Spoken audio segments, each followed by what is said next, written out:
from the band, from the cheerleaders, and from the football team, recognizing them at this time. We want to say a special thank you to the sponsors who make this broadcast possible.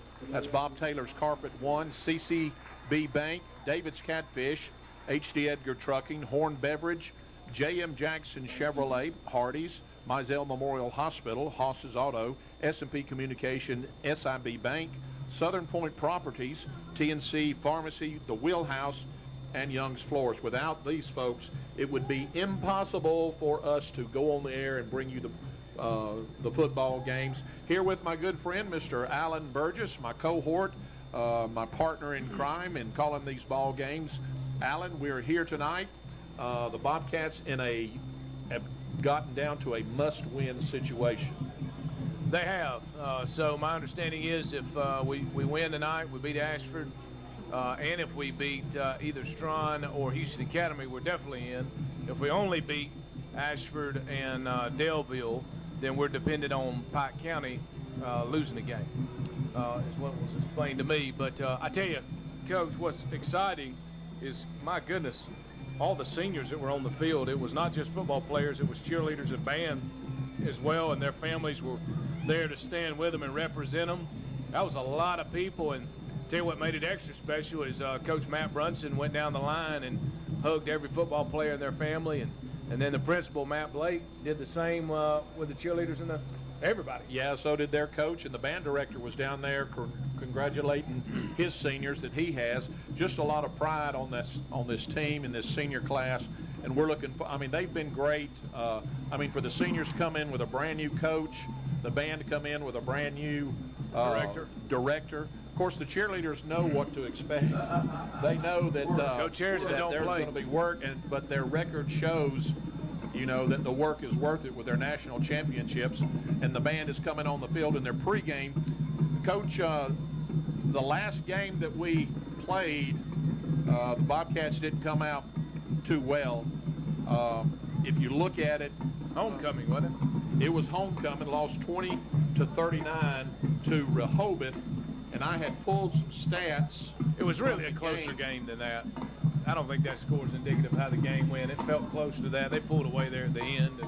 They did. And made it, but for three quarters it was a game. According to the stats that Rehoboth posted, they had 388 yards rushing, which is more than any team that we have played. That's combined. You're combined. Nobody's got. Everybody up to that point doesn't have 388. Yeah, we barely had given up 100 yards the whole season until we played Rehoboth. We had 109 yards rushing, 115 yards passing for a total of 279. They didn't put in any passing yards in the stats, and I can't remember if they completed any passes or not. There were some close ones that they didn't complete, but anyway, it's 279 to 388. The Bobcats now stand 2-4 overall, 2-2 in region play, and as you mentioned, that was that's why every game from here on out is so vitally important. Against Daleville, Daleville is an explosive football team. Me and Medigo went and watched them play strong. Oh, okay. They played on a Thursday night, and so we went and watched them play. But anyway, Daleville beat Barber County 38-8. They lost to Northside Methodist, who we beat 34-35. Close game. They beat New Brockton 28-0. They lost to Strawn 16-46 in a game that I saw. And they lost to Houston Academy 16-55, and they lost to Goshen 22-49. So they're 2-5 overall, 1-4 in region play. So that's kind of where they stand right now. And so, as I mentioned, this is a must-win game for Opp. In fact, I heard Coach Brunson when Robert was interviewing him this morning, that they really need to just win out the season. Yeah. That would make it a lot easier. Right now, let's see, Houston Academy got beat last week, didn't they? I'm not sure. I think they did. That helps. It does help. It gives them one loss, but it still drops them in third. I think there's a tie at first and second, or for first place, and then Houston Academy, and then there, I think, Opp and Daleville have the same overall record, I think. So that's why every game is important, that we win from here on out.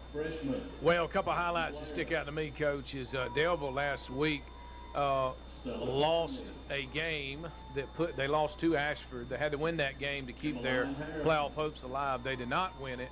So for the rest of the season, there's no chance of Daleville getting into the playoffs. So that means you don't know what kind of team you're going to face tonight. Are you going to face a team that's dejected, that realizes that as far as the playoff implications, it's over, and so they're going to give a half effort tonight?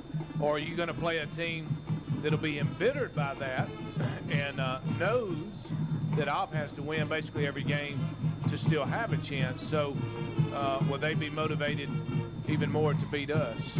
So that's an unknown. Is going to be the state of Daleville's team chemistry tonight, motivation. The other thing, the good news is, at least on the defensive side of the ball, we get Nelson Hall back tonight. Yes. For whatever reason, he's not released to play fully. I guess they're just going to work him back in. Of course, he's been nursing a hamstring injury, so he won't play running back.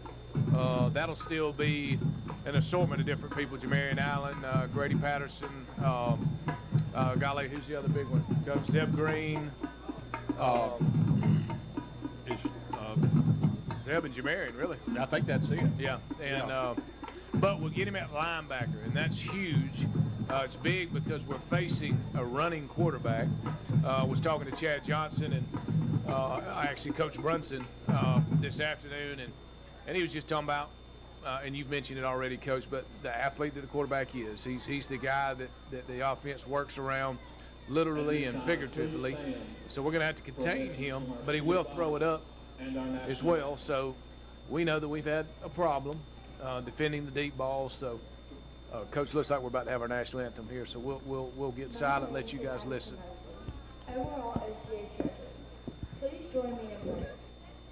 Dear Lord, thank you for letting us gather here tonight to watch the game we love. Please protect every coach, referee, fan, and player. I come to you tonight praying especially for our classmate and friend Isabella Griswold. Please place your hand over Bella as she continues to recover. Let us glorify in everything we do. Amen.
There you go. It still brings goosebumps up on me to hear that national anthem played so well, and congratulations to the Marching Black and Gold for such a great job. At this time, let's take about a 2-minute break, Mike. Let's take about a 2-minute break, and we'll be back and get us into the ball game. You're listening to Bobcat Football on my 102.3 FM. Family owned and operated since 1965, Bob Taylor Carpet One is your hometown flooring business. Whether you are building a new custom home, remodeling, or just want to spruce up that one room, come see us for all your flooring needs. Carpet, tile, luxury vinyl plank, or hardwood. We have what you are looking for. Bob Taylor, Carpet One in downtown Opp, Alabama. Come see us. With the right business tools from CCB Community Bank, I'm now able to effectively manage my receivables and improve my cash flow. I got the advice I needed to grow my bakery, and life has never been sweeter. What do you need to help move your business forward? Whether your business is big or small, CCB will work closely with you to determine which banking solution fits your specific needs. CCB's team of experienced and knowledgeable bankers can work with you to provide the right products and services to complement your growth. Love better banking with CCB Community Bank, member FDIC. W.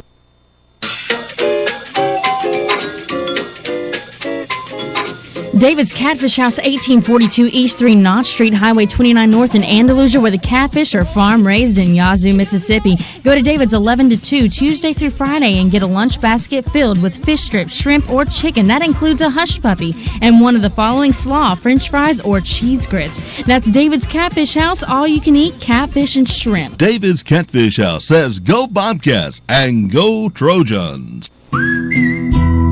With Hardee's Double Deals, get a double cheeseburger or bacon double cheeseburger starting at just $2.99. That's double the Hardee goodness with 2 charbroiled patties and cheese. Or double the Hardee goodness with 2 charbroiled patties and cheese and bacon. Both starting at only $2.99. Hardee's, goodness in the making. These items only. Price and participation may vary. Tax not included. Visit restaurant or app for details. WOPP, WAMI, Mississippi and was named starting quarterback early in his freshman season. Also a highly touted baseball player. Okay, we're back at Chinelli Stadium. They're introducing some of the past principals from high school, some that have been some really good ones. Alan, I wanted to ask you, of course, we talked about Nelson. He's been out for several weeks nursing that hamstring. It's a little bit hard just to flip that switch and to step back in at this speed to play. Yeah, there's no doubt, and that's a tough injury to deal with. I mean, your hamstring, obviously he's been practicing on it all week, but you just wonder how much that's in the back of his mind. You know, you don't want to go too much. They're easy to man. He's playing defense only, so he's not going to have to go both ways. That'll be better. I think he'll be prepared mentally. I just hope his leg is loose enough for him to really just get after it and really enjoy himself. He's a senior. He's a big kid. He's put a lot into this program. He's one of the 2 top players we have. He and Colby Ballard, they're the bell cows of the defense and the offense. Oh, yes. So, the good coach in him being out is we got to watch Jamarian, particularly in the Pike County game. He stepped up and ran the ball hard. So we've seen Zeb and Jamarian have to carry the load, and they're going to continue to do that tonight. And Jamarian got hurt last ball game. Didn't he get hurt and have to come off the field?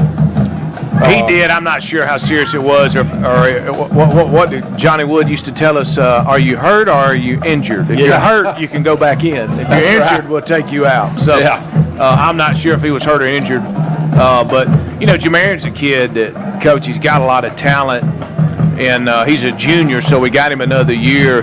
The more he develops mentally and emotionally as an athlete, he's really going to tap into his physical resources. Oh, yes. Because they're there. Yeah, and not only that, we've got some talent coming up from the B-team program that is undefeated this season. And you went to a junior high game this week, and the junior high is playing very well right now. Yeah, they really are. Last night, my nephew, of course, Parker Burgess, is the quarterback, and they beat Greenville. Wow! To finish their season. Program, isn't it? They're now it is. They were 6 or 7-1 on the year, so they only lost 1 game, and so real proud of them. And Coach Matt Blake, our principal. His son is an offensive lineman on that team, and he was at the game, and I just got in conversation with him, and he was talking about what it looks like for the next 5 or 6 years for Opp Athletics. Coach, it looks good. A lot of talent coming up. But that's really encouraging. I've been to several B-team games. That's really encouraging. And we've got a few more of them that are dressing out tonight from that squad that have been moved up a little bit. I don't know if they'll get to see any action. They did pull up the Jackson boys.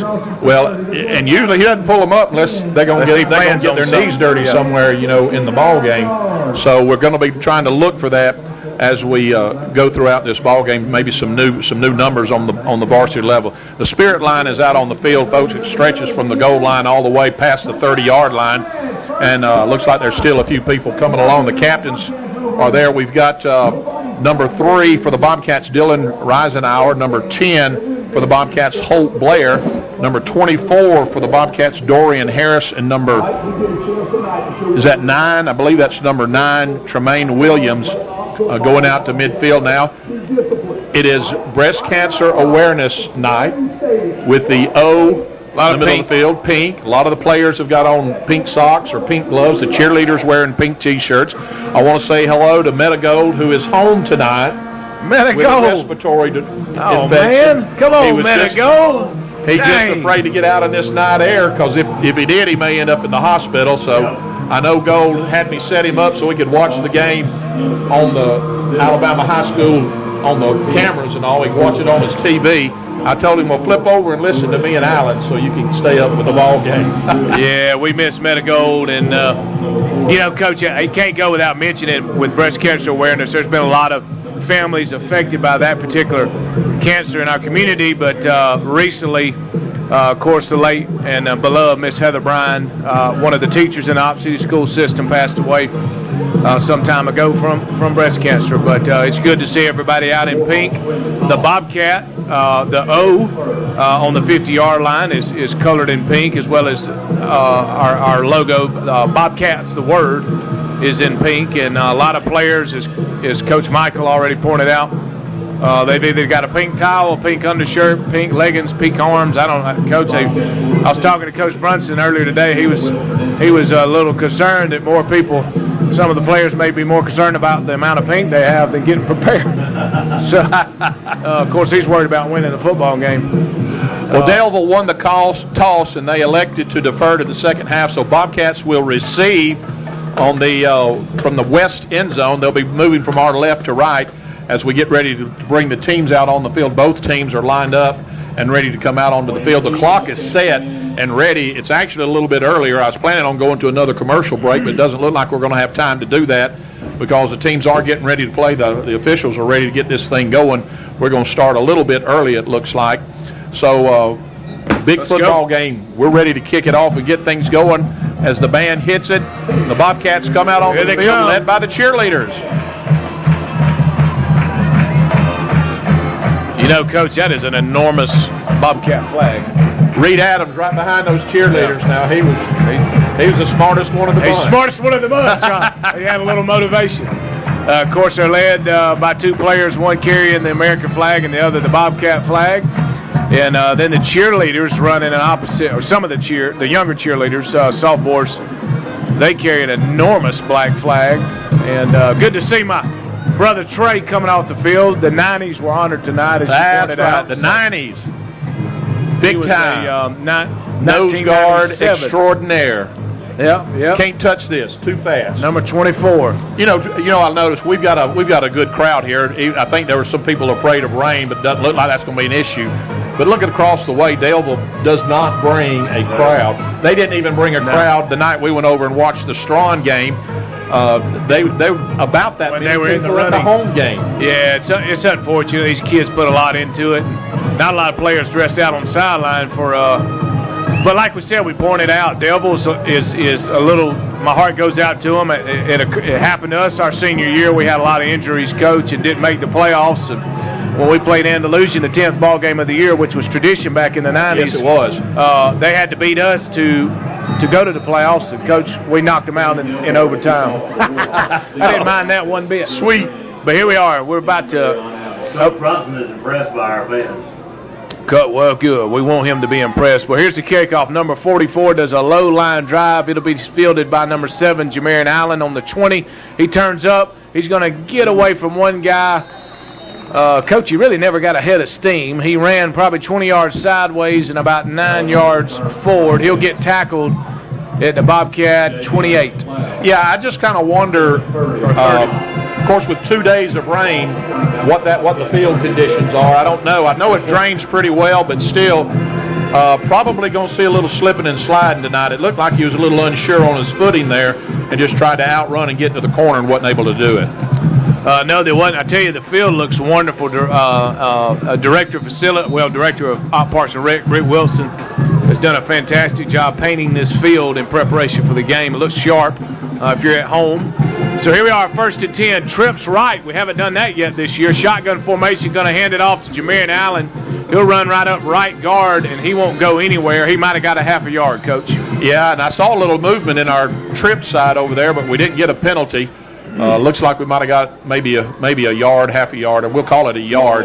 Brings up a 2nd down now for the Bobcats, and they marked it on the 30, so that's where they marked the ball, so it was no gain. Your starting skilled players, Reed Adams, number 2, in at wideout, Zeb Green in at the Z receiver, Jamarian Allen on the other side at the X, Ethan Morgan in at the hub back, which if you're old school like me, that's an updated fullback position, and then, of course, Jamarian in at tailback. The bad snap goes over his head. Colby's going to pick it up, and he'll go nowhere, and Coach will lose several on that play, put us in a 3rd and probably 16. Well, it looks like 3rd and 20. No. Sorry, I was looking at the coach. He wasn't marking. Yeah, it looks like about 3rd and 20. That just snapped, just went over his head. It was kind of messed up. You look at their defensive 3-down linemen, they got some thickness. Some big boys, Coach. Down there. 74, 96, 50-something. They swallow our offensive line in size. But I tell you, I've been proud of our guys. Starting right tackle, number 73, the bell cow, Javion Stoudemire. Inside of him's number 56, right guard Ian Musgrove. Gage Allen in at center. So here we are in a shotgun formation. Twins left. He's looking to throw to his left. Got Zeb Green open, and he overthrows him. Man, he could have caught it on a corner route at the 1st down marker, but Coach, he overthrew it.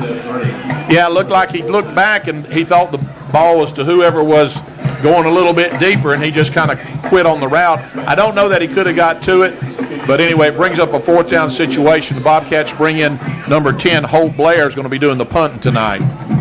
Yeah, Holt took over for Nelson, and Coach, I got to say, Holt has done a fantastic job punting the ball for the Bobcats. There's the snap, good spiral. Good turnover kick, kind of a line drive, but a good kick. Takes a Bobcat bounce. Wow, way to reverse the field, Holt Blair. He'll kick it all the way down to the Daleville 41. So 1st and 10, we're in the 1st quarter. 9 minutes, 20 seconds in the 1st quarter, and Daleville's going to take over. No score. No score yet.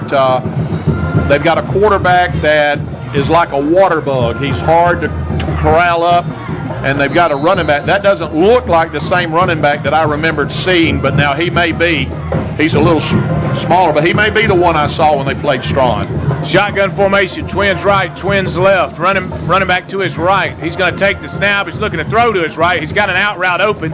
He'll catch it, number 44, get a 1st down, and he'll actually, in an attempt to cut, he slides down. So, Coach, we can already tell the field's wet.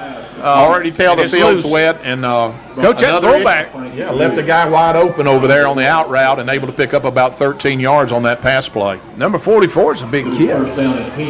That's a good looking, good hands. Looks like a tight end fullback, but they got him in a Z receiver. They're going to stay in a shotgun and Twins formation, either side. There's a snap. They moved early, and they'll call it number 16. Number 10. Inside receiver to the op sideline moved early. Well, I've seen a little early movement on several plays. That's the first one they called.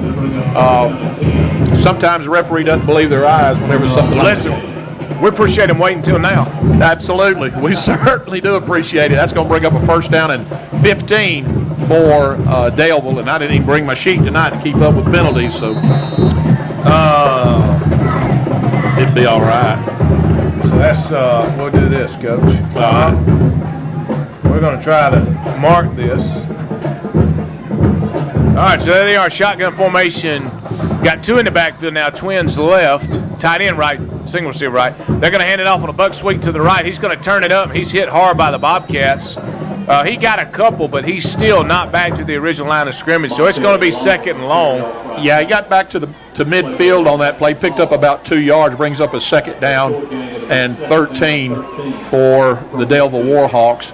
I see those big kids that were on the defensive line are on the offensive line, too. That may tell a tale later in the game. Yeah, they do, Coach. I'm enjoying seeing Nelson Hall.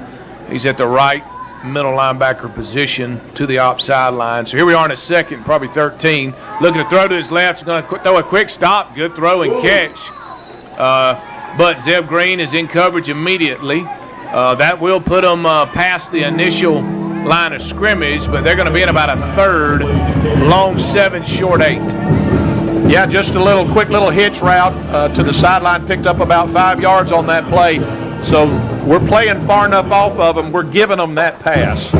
So just don't want them to get behind us. If you're just tuning in, it's the clock is ticking, 7 minutes and 10 seconds in the first quarter, no score. Daleville on their first drive of the game, Bobcats had to punt. Holt Blair with a real good punt. Quarterback's going to fake it and run right up the middle, but he's hit hard. He gets nothing. A lot of penetration. Nelson Hall in on the tackle. He's fired up, pumps his fist. His first game, I believe, and I know 3 games. He missed 3. I think that's what he missed was 3. So good to see 14 on the field.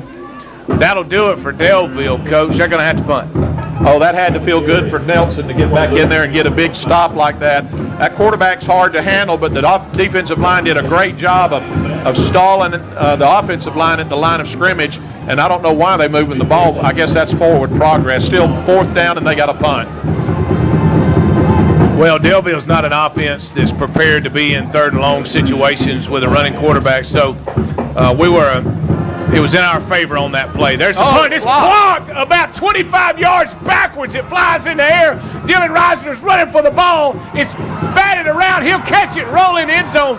Do they give him the score? No. They call him down on the half-yard line. Wow. I don't believe I've seen a blocked punt travel 20 yards. May have been Ethan Morgan. Backwards. I don't know who got it. He blocked it. He hit the heck out of it. Man, what a play. So he blocked it around the 44. Had a lot of penetration going straight up the middle, blocked the punt, and the ball went 20 or 25 yards straight back. You wonder if it hit a helmet. And Daleville got to it first on the 10-yard line, but he couldn't corral it up. It rolled back to the 1-yard line where the Bobcats got on it. I know they probably won't do it, but I'd love to see Big Nelson Hall just go in for one play and punch it in, you know. I see number 4 going in there. That's AC Hightower. We're probably going to run a 2 tight or with 2 hub backs. Jamarian Allen is the back in the backfield. AC's going to shotgun formation. AC Hightower at tight end. We got a hub back. Got a timeout on the field. We've called a timeout. All right, we got timeout on the field. We'll take a 30-second break. You're listening to Bobcat Football on my 102.3 FM.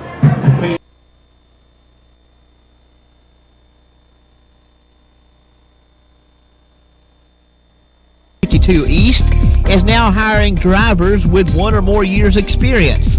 Current CDLs, drug test, and road test required. Call for an appointment, 493-6843. Now at H.D. Egger Trucking Company, stay 3 years and receive 2 weeks paid vacation. Sign-on bonus at H.D. Egger Trucking. H.D. Egger Trucking, striving to make it a better home for our trucking family. Equal opportunity employer. The Horn Beverage Company of Troy is proud to be a Bobcat sponsor and fan. Have you tried our Callaway Blue Water, Calypso Lemonade, Sparkling Ice Flavored Water, and Blue Energy Drink? It's refreshing before, during, and after the game, or at the victory party, or the next tailgating. It's not bad at the Op Rattlesnake Rodeo either. Be at the game if all possible, but if you can't, listen to our friends at my 102.3 FM. The folks at Horn Beverage Company says go Bobcats. WOPP, WAMI, On the carry for the Bobcats. That was just an off-tackle play that time to Jamarian Allen to the right side of the Bobcat line. He got hit, but he was able to drive him back into the end zone. Bobcats score first. 6:01 to go in the first quarter. Bobcats lead 6-0. The PAT coming. Coach, we got flags going everywhere by the cheerleaders. I love it. There's the snap. Oh, that's a bad kick. Not sure what happened there. Saban Sasser's your kicker. Landon Langley's the holder. We didn't block, for one thing, so that wasn't going to get off to begin with. I don't think he got the snap. I think he bobbled the snap and wasn't able to get it set, and the ball wasn't sitting straight up when he had to try to kick it, and so he wasn't able to get under the football. But anyway, Bobcats lead with 5:50. Why did the clock? Oh, we ran one play. 5:51 to go, 6-0 Bobcats, and now we're getting ready to kick off to the Daleville Warhawks. What was that? 25 Saban, Sasser cooking, kicking. Yeah, that's Saban. Sophomore. We got Robert getting our radio set up here. Of course, we got a new sound system, so we play a lot of music. And we got a Jumbotron. We got some lights flashing. This is Bobcat Football. It reads. Josh Hall does a real good job running the Jumbotron. That's Neil Presley, voice of the Bobcats, on the intercom system. Well, we need the ball to bounce our way sometimes, and that series on the punt block, it bounced our way. Bobcats able to capitalize on that. So here we are ready to kick off. Saban Sasser, and that was a straight toe. Not a very good kick. I'm not sure what the goal was, but it was a short pooch. It was fair caught on the 40-yard line, maybe the 39. So Warhawks, I had forgotten their mascot, Coach. The Warhawks will take over. 1st and 10, trailing up by a touchdown on the 39.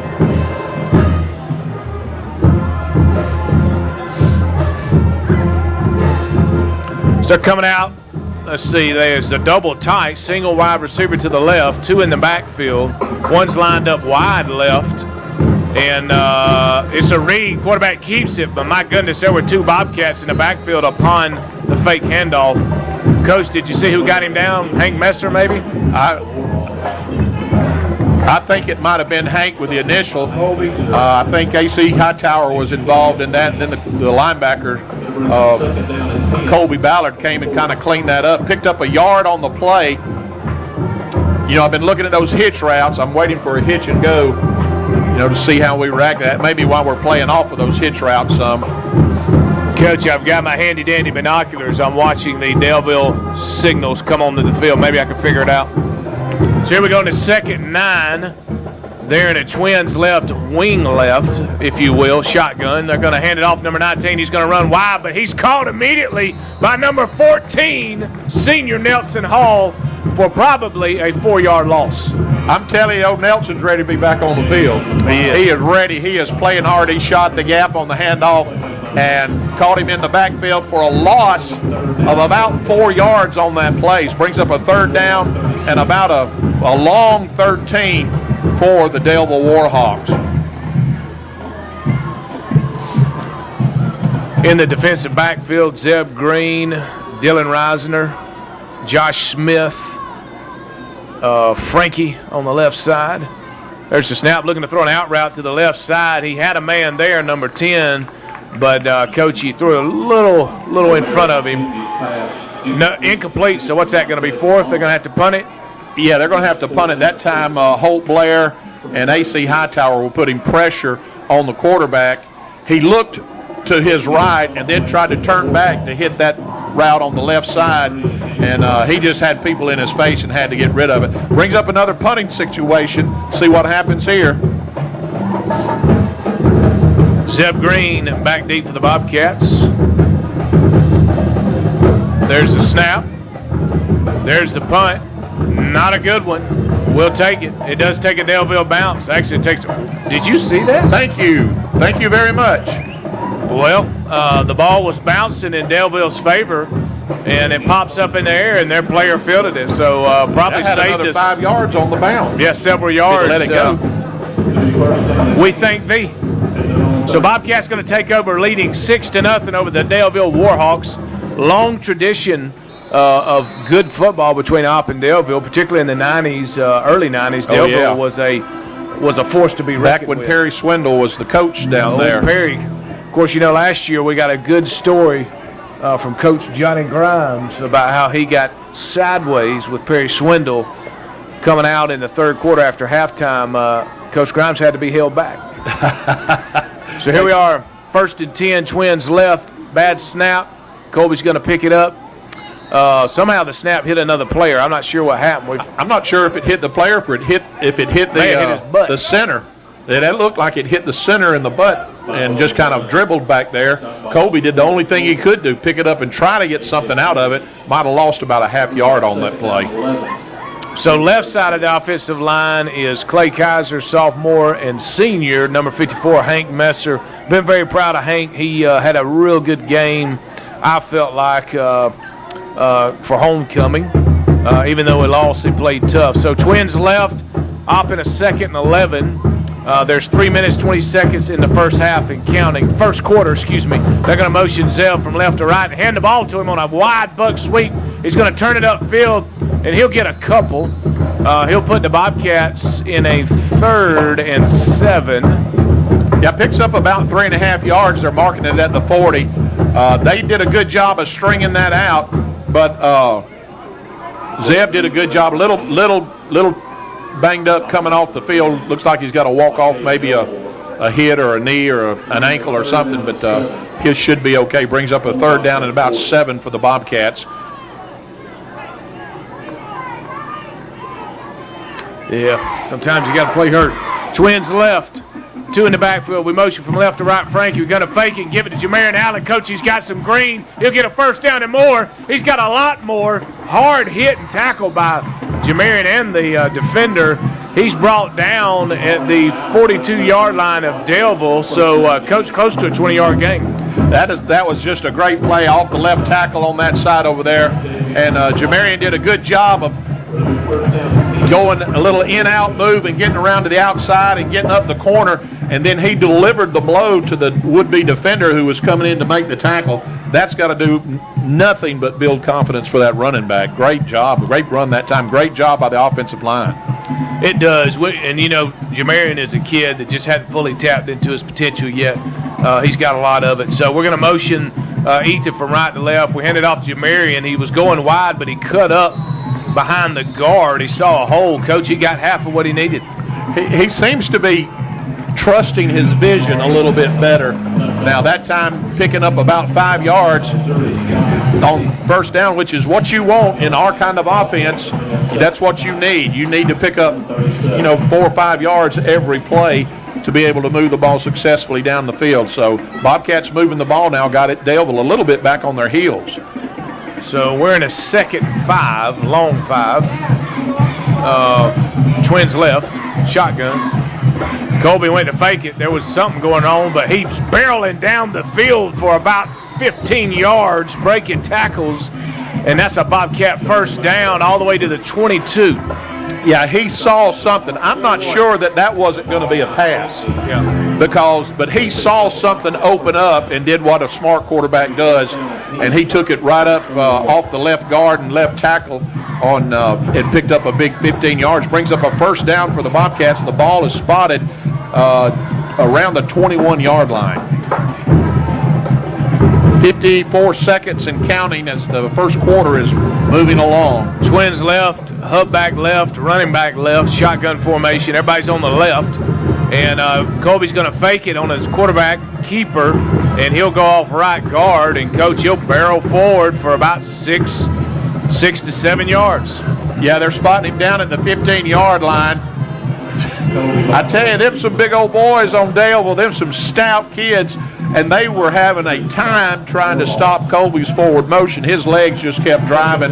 This time off the right side of the offensive line, Bobcats pick up a big 1st down play, so now it's 2nd down and about 4, so we'll give him 6 on that 1st down play. Looks like the quarter's going to run out, and they're going to let it run out. Bobcats are leading 6-0 and threatening as we go into the 2nd quarter.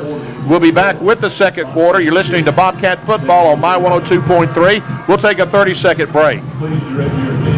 Come see what's hot on the lot during the Chevy Summer Drive sales event at J.M. Jackson Chevrolet, where you can take interest as low as 3.9% for up to 60 months on select new 2023 Crew Cabs. Take $5,100 off a new 2023 Crew Cab 1CX, 1LT, or RST. Don't miss out on other deals, like $1,000 off MSRP on a new 2023 Traverse. And remember to buy it the right way, the J.M. Jackson way. Chevrolet.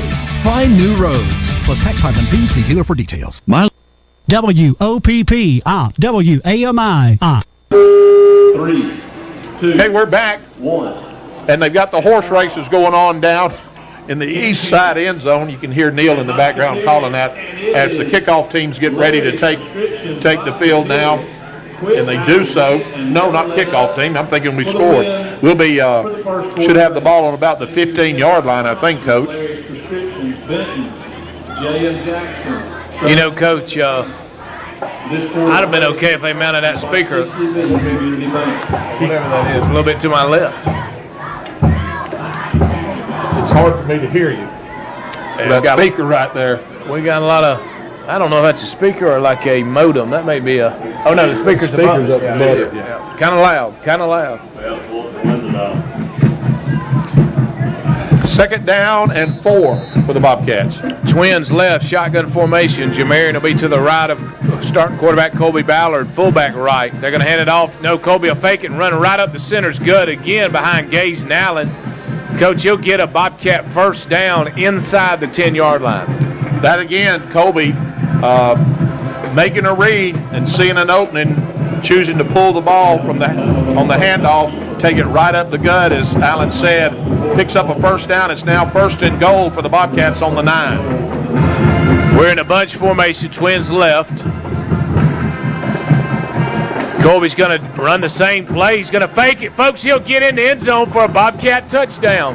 He has seen something. Colby has seen something up there. The offensive line is doing their job. I don't know what it is, but he's seeing some openings there, and he's taking advantage of it for a 9-yard touchdown run for the Bobcats. It looks like they're going to try to go for 2 this time. Yeah, Coach Cassidy in the booth up here and Coach McVeigh have definitely been encouraging them, hey, run it till they stop it. So we've run the same play 3 times in a row, and they haven't stopped us. So we're going for 2. We're going to hand it off to Jamarian Allen. He'll get in. We get the 2-point conversion. That'll give the Bobcats 14, Daleville 0. We're going to take 60 seconds. You're listening to Bobcat Football, My 102.3. 60 seconds. Mizell Memorial Hospital has been a part of our community for over 70 years. We provide a range of services, including a senior behavioral care unit, sleep center, emergency department, intensive care, outpatient physical, occupational, and speech therapies, and much more. Mizell owns 4 medical clinics offering family medicine, orthopedics, ENT, and podiatry. Our team of hometown healthcare professionals is recognized for high quality and compassionate care. We at Mizell are proud to serve you and your families every day.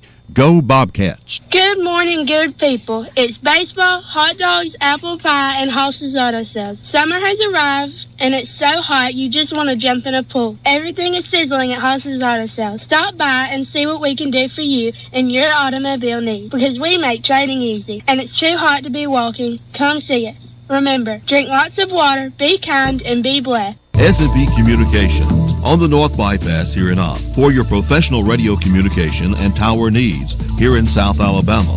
Call on Jay Sperling and staff for all your generator needs for your business or your home. The in-place generator or the portable generators. Don't be without power during or after the storm. Sale, installation, and service. Call S&P Communications 493-6729. We know how to keep the lights on. I get a little obsessive about supporting my local community. I buy local produce, local toothpaste, trampolines, artisanal cat toys. I'm just a local gal. That's why I was so excited to learn that banking with a local community bank supports local businesses every day. I can finally stop thinking about it. So I'm celebrating with a staycation and some local peanut brittle. Yum. Southern Independent Bank. Member FDIC. Equal housing lender. WOPP. WAMI. All right, we're back at Chanelli Stadium. little bit long of a commercial break, but we missed the kickoff. The good news is Bobcats did a short kick. We hit the guy as he fielded it. He fumbled it. Bobcats recovered it. We've got it 1st and 10 on the Daleville 30 going in, and we have called a timeout. Had to call a timeout. We were running out of time, and to avoid the penalty, Coach went ahead and called a timeout. I believe that's our second timeout of the half. The Bobcats lead 14-0 with 11:03 to go in the second quarter. You know, I'm thinking back to what you said in pregame, and I'm kind of watching this. Is Daleville are they giving up? Coach, they may lay down in the first half. I really don't like that. You know, we need a competitive game for our kids, but a third win of the year wouldn't be bad. Well, I counted 26 uniforms over there dressed out, so I know their numbers are down. You look at their support over there as opposed to the support we've got on our sideline. I wonder if that stuff weighs on a kid, you know, sometimes when they're playing these games. Well, I heard from a little birdie that several Daleville players missed practice this week after the loss last Friday. Okay. So, 1st and 10, here we are, Bobcat football. There's the snap. He's looking to throw it deep. Had a man short, but he went for it all. He'll get tripped up. That's Zeb Green. Yeah, the feet got tangled together, and he went down. Zeb was looking for a flag, but did not get it. That's going to bring up a 2nd down and 10 for the Bobcats. We'd like to see a little more aggression from Zeb. He's a senior, got a lot of experience. He's limping a little bit. Like for this to be a game where he kind of breaks out, Coach, and taps into another source. Uh-oh, I hear my nephew down there hollering. Mr. Taylor. So Bobcats in a second long after an incomplete pass. Twins left. Shotgun formation. Colby's going to fake it and run right up the center's gut again. And he'll get about 3 yards. Yeah, that time he probably should have handed the ball off. Number 7, Jamarian Allen, was the back he faked to, and there was nobody over here. So, you know, but Colby went to the well one time too many, but he did pick up a few yards out. It's going to bring up a 3rd down and about 7 for the Bobcats. We're probably in 4-down territory. Yeah, I think we are. So you may actually see, though it's 3rd and long, you'll probably see a running play with the goal of getting us into if we don't get the 1st down, at least a short 4th down, because we got 2 more to get 7 yards. So, no, we're going to throw it. He throws the out route, and he throws it too high over Zeb Green. Colby's a little off his mark today in passing. That one was just way too high. It kind of looked like he didn't have a good grip on the ball whenever he let it go, and it sailed on him. So it's going to bring up a 4th down and 7 for the Bobcats. There's no hesitation. I'm sure they're going for it. Would have liked to have seen us, Coach, just run the football there. You got 2 plays to get 7 yards. We've gotten 3 or more about 90% of the time. So, you know, take a little pressure off of us on this 4th down. But now we're in a 4th and 7. Well, they have walked some people up trying to get some help, some run support help on that, and they're trying to loosen that up a little bit. We've had some people open, and we're having time to throw the ball. Something's going on. Ran out of time. There's no way we should have been out of time that quick. The ball wasn't set, so I'm not sure what's happening here. Coach Brunson's having an intimate conversation with the side official. They're resetting the clock. Okay, no penalty, no penalty. Bobcats 4th and 7, going to go for it, snapping it from about the 26, 27-yard line. Going to motion Zell from right to left, going to fake it, give it to Jamarian Allen. Coach, he's got some running room if he'll break a tackle, and he'll get enough for a Bobcat 1st down. That was a good play. It was a double handoff. There he had 2 options there. Well, he actually had 3. He could have kept the ball, but he made the wise decision handing off to Jamarian Allen. That was his 2nd choice. Jamarian picked up about 9 yards on the play, a big Bobcat 1st down. It is, Coach. If he breaks that 1 tackle, which he tried, I believe there's nobody between him and the end zone. But 1 man brought him down in the open field. Eventually, we'll have to see him lower his shoulder, use a stiff arm, break those 1-on-1 tackles. 1st and 10, Bobcats snap it inside the Daleville 20. We're going to hand it to Jamarian. No, sir, Colby's going to keep it and run off right tackle. after faking it, Jameer, and he'll get about 6 yards. Yeah, I faked it to him and then followed him. Only he cut up inside off the tackle, picks up a big, close to 6 yards, probably not, we can call it 5 yards, brings up a 2nd down and 5 for the Bobcats. 9 minutes, 5 seconds and counting in the first half. Bobcats leading 14-0 over the Daleville Warhawks. Daleville coming in off a crushing loss last week, lost their playoff hopes, not just the game. So we may be playing a dejected team tonight. Bobcats kind of doing what they want to at the line of scrimmage on offense. So here we are, shotgun formation. Colby's going to fake it and run right off a left tackle this time. Coachy barrels over number 12 and gets close to a first down. Let's see what they do. Yeah, you saw him do something. I saw him do something there that coaches really don't like their quarterback to do, and he lowered his shoulder and lowered the boom on the would-be tackler, who got him down, but not before he was able to pick up almost a first down. It's 3rd down and probably about a half yard. Yeah, so now it's about 8 minutes and 12 seconds and counting, 14-0. Bobcats over Daleville. Fast-moving game, not a lot of passes thrown by either team. We haven't connected in the air yet. We've thrown 2 or 3. We've done very well on the ground. Colby under center. Wow, he's going to run a quarterback sneak, but he'll get the first down. So we're inside the 10 all the way down. They're going to stop him at the 6-yard line. So Bobcats 1st and goal on the Daleville 6. Yeah. I noticed Alan Jones, 10th grader, playing tight end for the Bobcats out there. Yeah, AC Hightower. Yeah, double tight. Alan Jones on the left, slender young fella. AC Hightower, obviously a large man. AC's another guy that coaches nothing but uphill for him. Got a lot of talent. Oh, yes. So Allen going to follow after his dad's footsteps. We certainly hope so. He's going to hand it off to Jameer Allen right up the middle. Coach, he's breaking tackles, and he got in the end zone.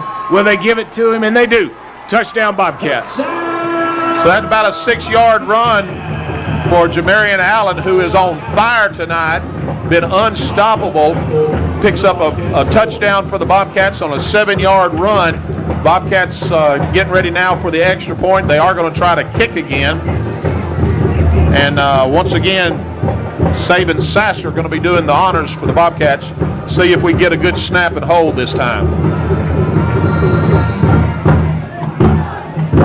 Saban Sasser to attempt the extra point. There's the snap. There's the kick. A lot better kick. Looked good from here. Let's see what oh, no, it must have been wide right, Coach. Had the distance, had the height. Yeah, good-looking kick. There again, you know, here we got a 10th grader out there on the field. Talked to his mom yesterday, or my wife did, at Benton Snack Bar, and she said he gets a little nervous out there, and that's a big step for a 10th grader. But look, we got him 2 more years, and that's what's exciting about him, because he does have a good-looking kick, and that's only going to get better. It will. It will. And if you've been able to watch any B team games, you've seen him in at outside linebacker. He's made some hits, and of course we talked about it before kickoff tonight that the B team is undefeated. They'll go in for their last game of the year Monday night against Rehoboth. They beat Andalusia for a round in 2 games. The score is basically 60-something to 6. How about that, huh? Wow. So good kids. Justice Baldwin is the quarterback. He's, of course, the new coach's son. Came in from Baker. Oh, big hit by Big Willie, number 8. The guy caught it, and as soon as he turned upfield, Willie hit him and laid him out. Is that Jacalius Lane? Yep, they call him Big Willie. That's his real name. He's so excited he forgot to go out on the field on defense, so he's coming out on the field. Oh man, that was a great tackle. Great tackle. That little back's got some speed, and he took about 2 steps, and Big Willie was there to clean his plow. Willie reversed his direction.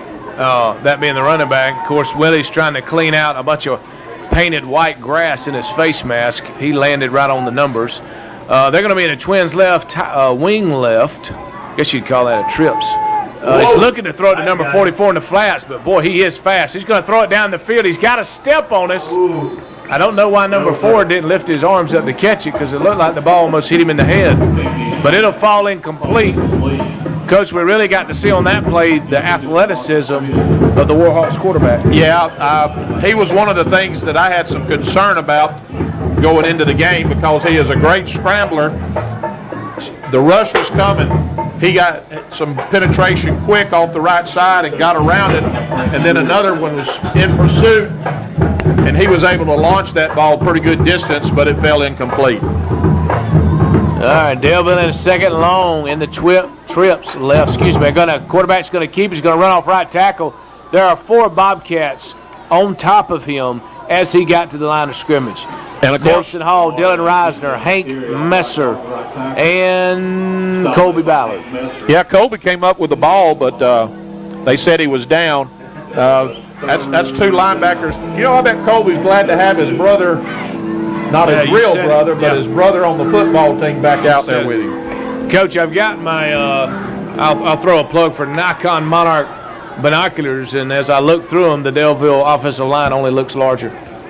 There's the snap on the 3rd and long. He's going to throw just kind of, he was about to get sacked, so he just heaved it and he threw it out of bounds. So that'll put him in a 4th and 10. Good stop by the Bobcat defense. Daleville punting for what, fourth time of the night? 32. At least I think it is the 4th time. In punt formation for the Warhawks. Zeb Green deep for the Bobcats as they prepare to punt. He's setting up about the 40-yard line. Pastor Sean Bentley and Coach Slade Wicker working to change for the Bobcats, along with Councilman Chad Jackson on the Daleville sideline. There's an end-over-end punt by Daleville. Does take a Daleville bounce, and then it reverses field, takes a Bobcat bounce. We'll get it 1st and 10 on the Bobcat 45. We're leading 20-0 over Daleville. 5 minutes, 23 seconds to play in the first half. You probably hear the national championship cheerleaders for the Bobcats leading and spelling out the Bobcats. Yeah, they moved down over here in front of the reserve section, and they don't have a problem getting the reserve section up, because that's a lot of mamas and daddies and grandparents sitting right there watching as the Bobcats take the field. 1st and 10, Bobcats, 5:23 to go in the second quarter. Bobcats leading 20-0 over the Daleville Warhawks. Former Daleville coach for many years was former Bobcat and NFL football player James Logan, son of Jenkins Logan. There's the snap. Colby's going to keep it himself and dance around. Oh, he reversed field, and he's got some running room. Marshawn Lynch stiff arms number 15, and afterwards, they caught him out of bounds. Come on, man, give it to him. He ear-holed number 15 with the palm of his hand. Kind of had the look of Marshawn Lynch or Derrick Henry. Yeah, I thought he was stopped in the backfield. I thought he was for no gain, but he reversed his field, came back this way, and able to pick up about 7 yards. So it brings up about 2nd down and 3 for the Bobcats as they cross midfield. The Warhawk 48. 2nd and short.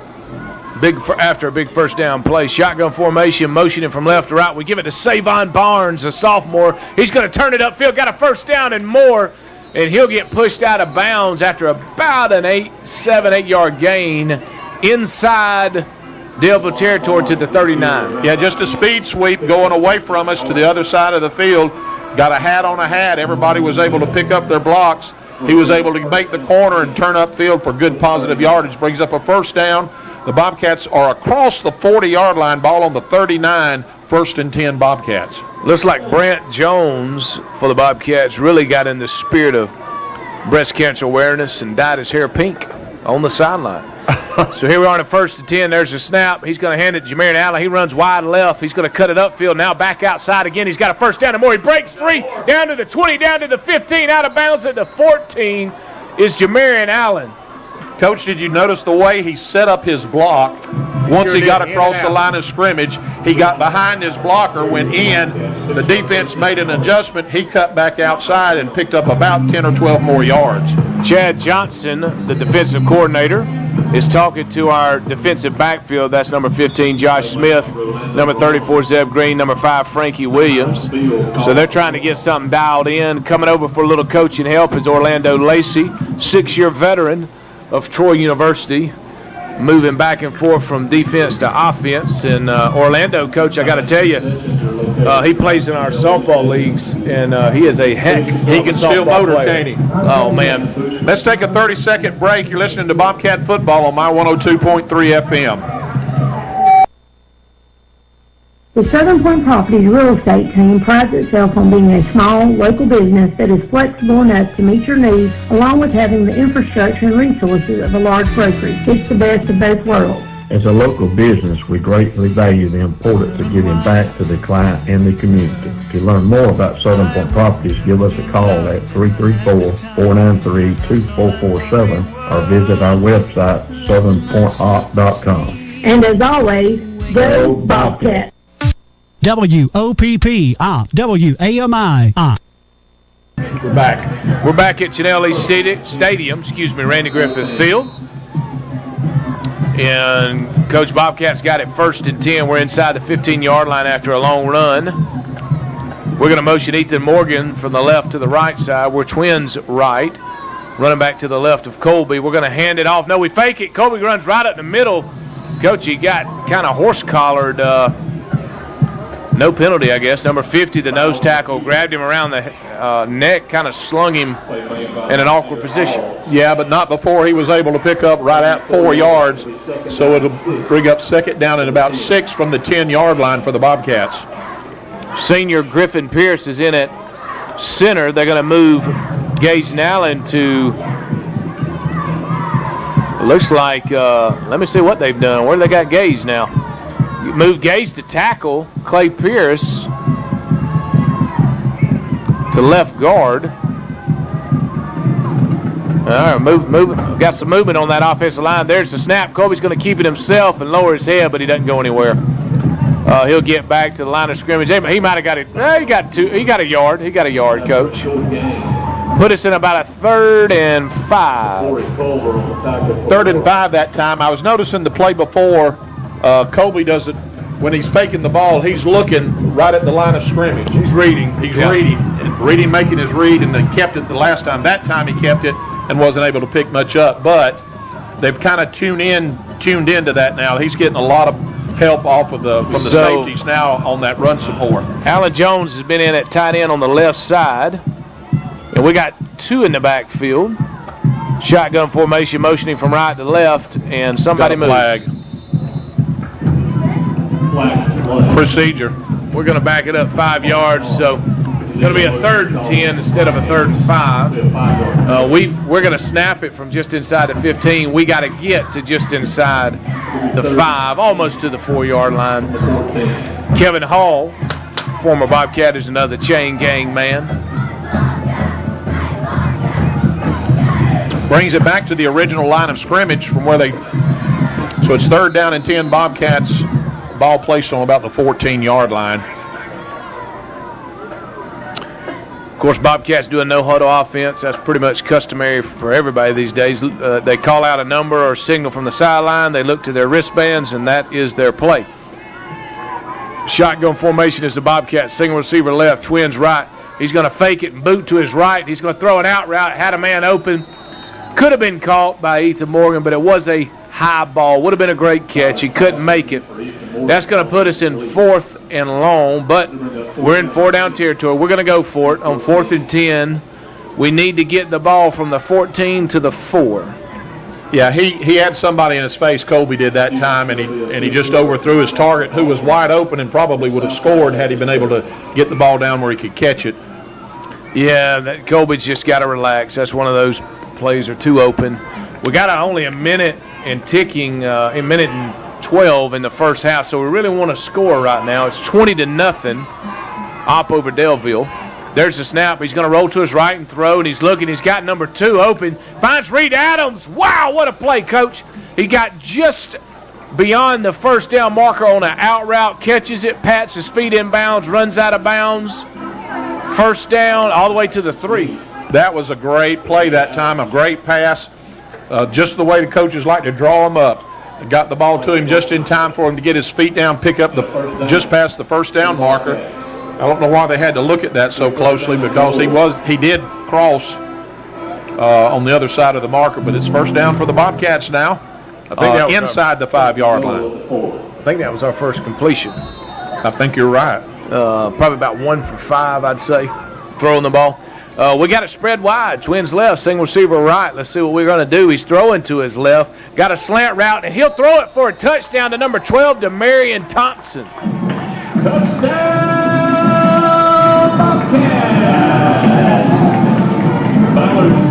Just a quick little inside hook just across the goal line.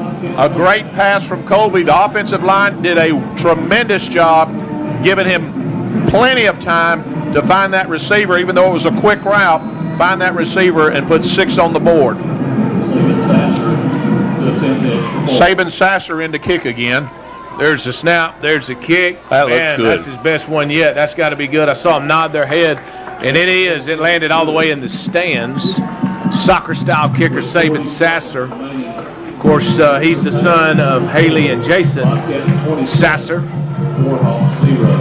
grandson of Rocky Sumlin. You can just kind of look at the players right now on both sides. Bobcats running out onto kickoff team, and Daleville just kind of standing around. You can tell that they're dejected right now. Yeah, Coach has met them out on the almost to the hash, and I believe that's illegal, but he's there. He's coaching them up. You know they got talent at Daleville, Coach. They always have. They've had a hard time getting the right staff in there in the last 10 years. Well, Coach, I stand corrected. James Logan is over there coaching for them right now. Yeah, I thought he was still over there. I thought he had moved on. Of course, James Logan played linebacker in the NFL for the Seattle Seahawks for years until he broke his femur, I believe, is what ended his career. He's the son of longtime police officer Jenkins Logan. So and proud was a Bobcat standout, too. Jenkins? Both of them. Yeah. Well, we knew James was. He made it to the NFL. You know what's neat about James is way before the transfer portal, he went the long way around to make it to the NFL. Played at 2 different smaller schools, put in the hard work, didn't play at a premier school, which means he had to really do better than the norm because the natural visibility from scouts wasn't there, and he made it. So, and Coach, he still looks like he could wear a set of pads. So here's Daleville on the 1st and 10. They're going to snap it from their 38-yard line. He's rolling to his left, going to try to throw an out route. He's got a man wide open. He'll catch it and take off running is number 4. He'll get about 18, 17 on the play and get out of bounds. That'll stop the clock. 29 seconds in the first half. Score is 27-0. Bobcats. Yeah, their quarterback did a good job of rolling to his left and throwing with his right. That's a hard thing to do. And found a receiver that was kind of between the short coverage and the deep coverage and able to get it to him to pick up some good positive yardage. If you need an image of what he looks like as an athlete, think Lamar Jackson, Baltimore Ravens. He looks very much like him. And he is juking our D-line, running down the field, and he'll run out of bounds after he ran about 25 yards east and west. He got about 4 yards north and south. 2nd and 6, a long 6. Maybe 7, is Daleville. He stopped the clock at 22.5 seconds.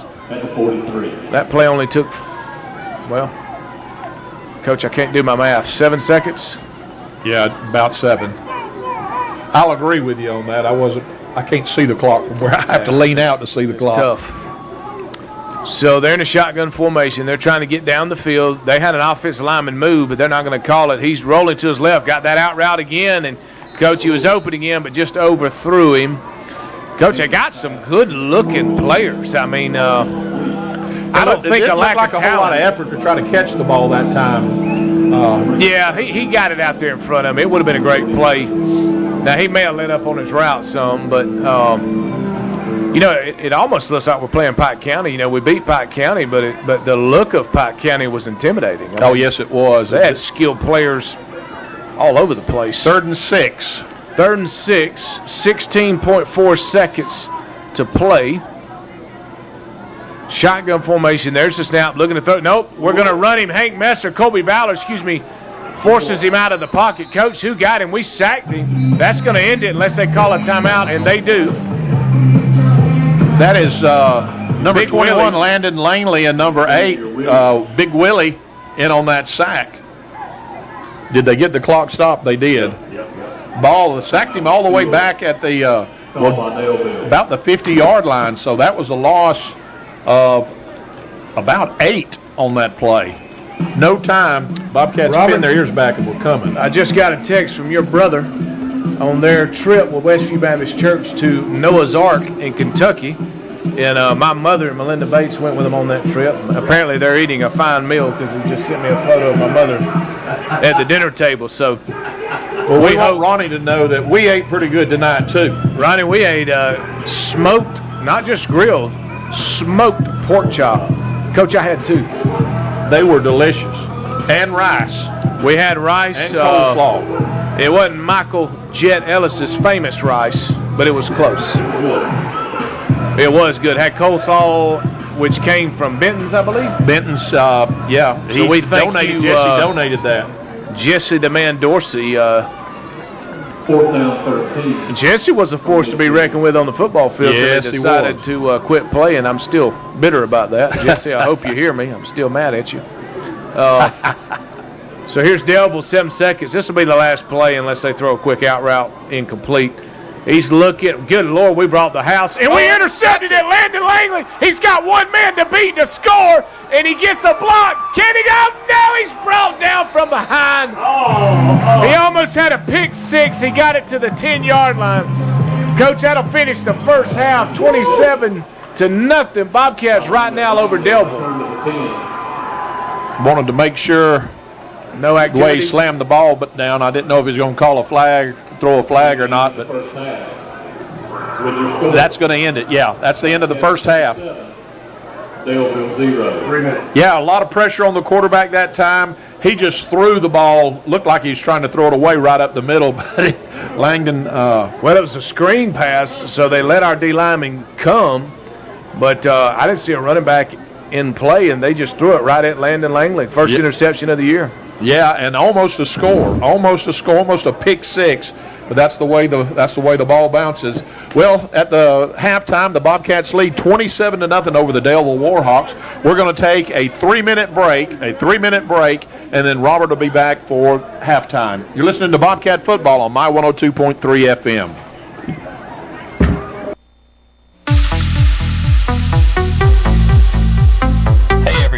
It's your friends at TNC Pharmacy. We're really excited to announce a new expansion to our store that we're calling Sprinkles at TNC. It will be a fully stocked candy and ice cream shop, and we can't wait to share it with our community. Be sure to follow our Sprinkles at TNC Facebook page for updates as we get closer to opening in October. TNC Pharmacy. Sprinkle some happy.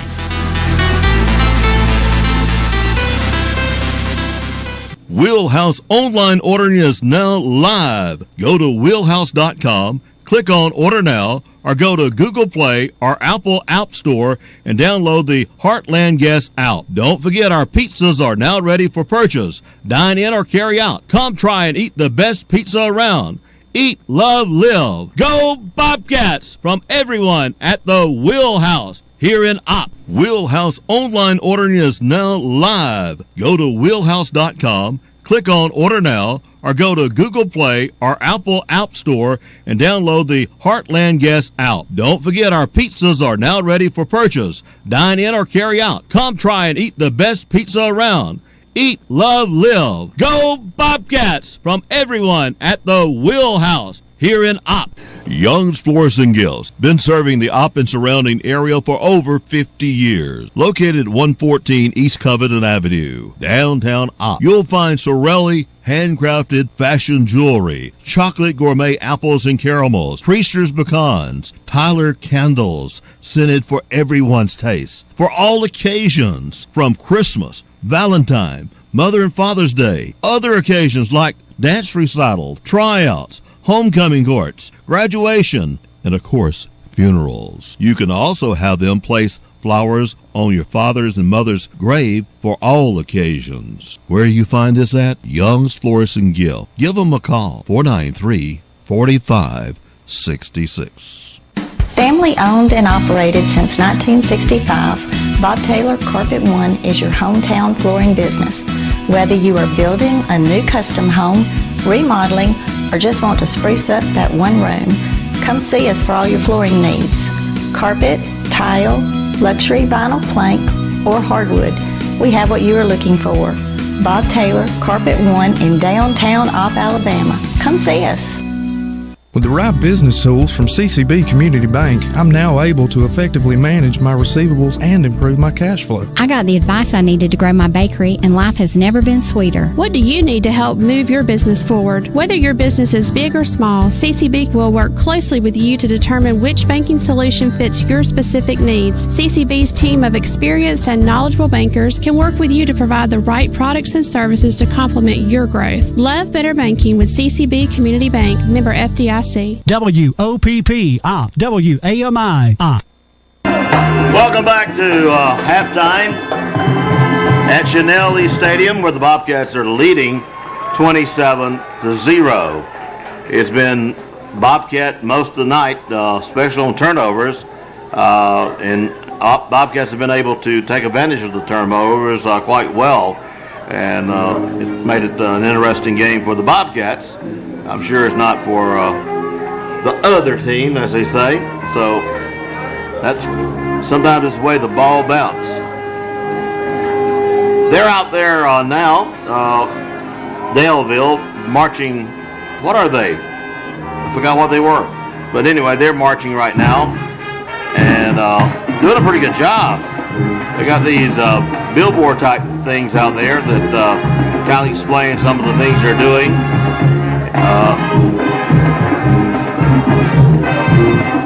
I'm looking maybe a little bit more marching instrumental people than Opp, but I think our flag corps is bigger, and I think we got more major rents than they have too. So, but about the same on the field personnel, about the same as Opp. Country Roads, you hear that in the background? We remind you that you can listen to the ball game numerous ways. A lot of people are doing it on Facebook, which is fine and dandy. But we do want to remind you that still one of the most popular ways is TuneIn. Go to TuneIn and log in WOPP. Lots of people, that's how they started listening to us on away games a long time ago.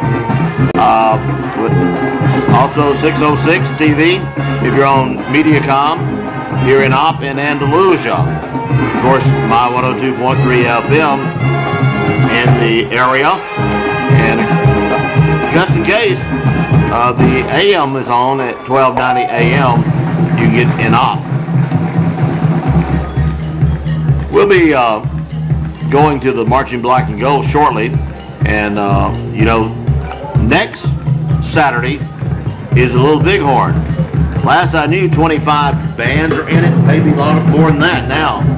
But the last count I had was 25 bands. That's going to be a big one. They've had 30 before, 31, 32. But it's going to be a big one. And we're looking forward to it. Little Bighorn is one of the signatures of Opp. As a lot of people know, first impression of Opp many times is the Rattlesnake Rodeo, and then of course the Little Bighorn. Then of course football games, whether it be JV or B team or varsity. A lot of games are held over here in our stadium, and the stadium gives us a very good impression of the city of Opp.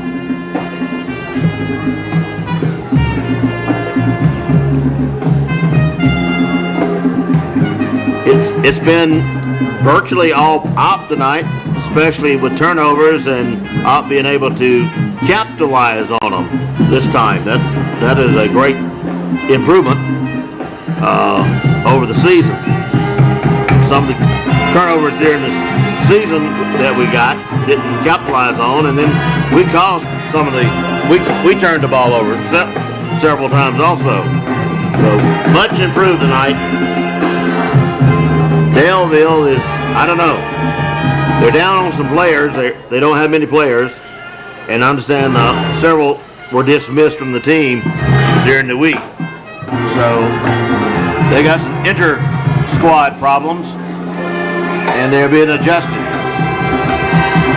Sometimes you have to do that to get their attention. So whatever is going on, something's going on in Daleville, because Daleville usually is tough. They got some athletes out there too. Quarterback's strong, but we're able to get in on him. They got a running back that's strong, but as usual, we've been able to turn back these strong running backs. We did the Andalusia running back. We did several running backs. His passing's been killing us, but we've been able to hang in there on that tonight. So overall, I'm sure our coaches are going to be on the happy side. If you just joined us, it's 27-0 Op over Daleville. It's halftime. Tell you what, back at the radio station, if you're listening up, because if we do a 3-minute block right now, a 3-minute commercial block, it should time out. The marching black and gold will be here when we come back. Let's take 3 minutes. Remind you the score is 27-0 Op favor. You're in tune with my 102.3 FM.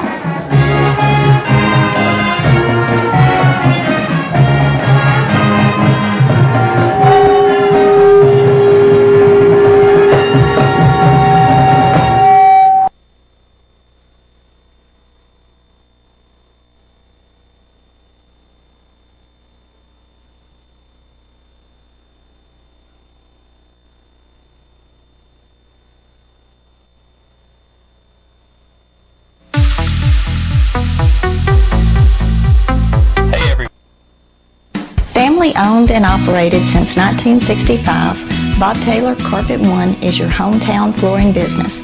Whether you are building a new custom home, remodeling, or just want to spruce up that one room, come see us for all your flooring needs.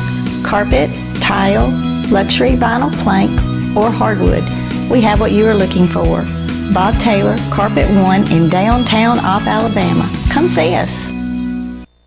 With the right business tools from CCB Community Bank, I'm now able to effectively manage my receivables and improve my cash flow. I got the advice I needed to grow my bakery, and life has never been sweeter. What do you need to help move your business forward? Whether your business is big or small, CCB will work closely with you to determine which banking solution fits your specific needs. CCB's team of experienced and knowledgeable bankers can work with you to provide the right products and services to complement your growth. Love better banking with CCB Community Bank, member FDIC.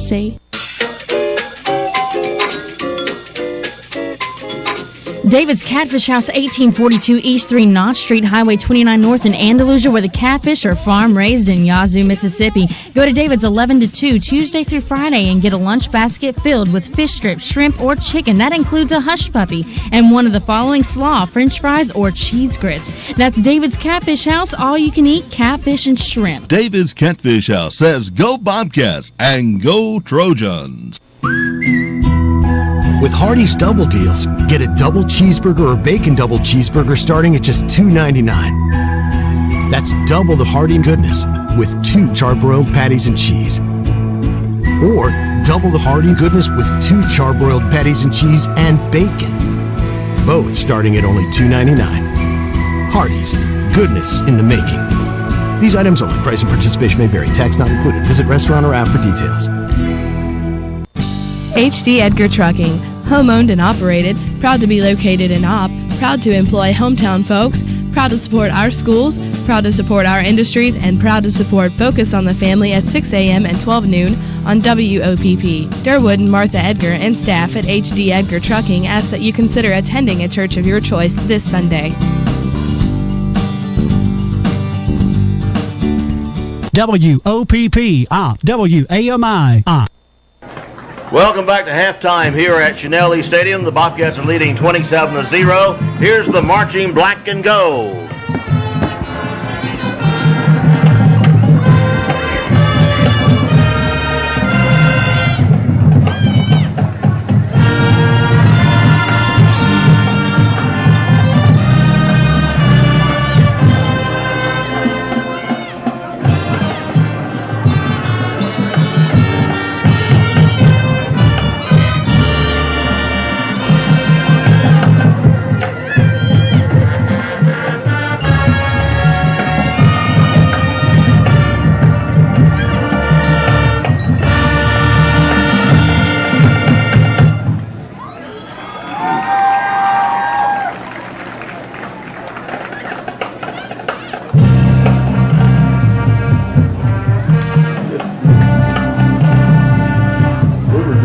where's your rest? You'll be about 8. There's 4 hours. Oh my God, good. Well, I really do. They've had some of that.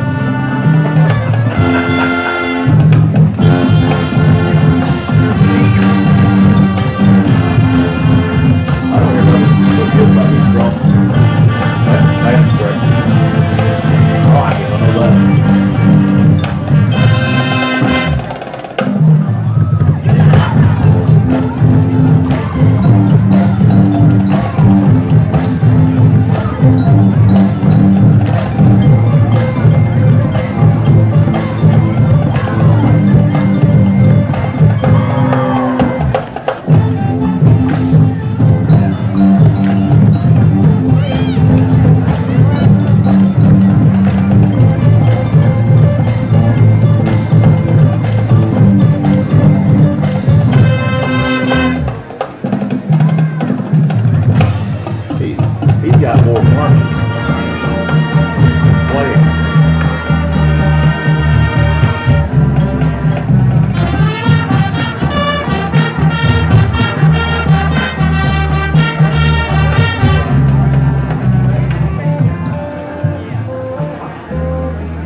didn't see but 4 majorettes and 12 in the drum flag corps.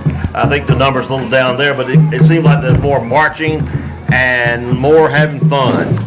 Well, there's a lot of showmanship out there. Yeah, sure was. On that band. Wow. And I was listening to the band, but I was watching the 4 majorettes and just saw a couple of drops and saw one of the majorettes, and I can't remember her name, but it's Jason Womble's daughter. Okay. She was flawless. She did not have one drop, and there was another one that was the same way.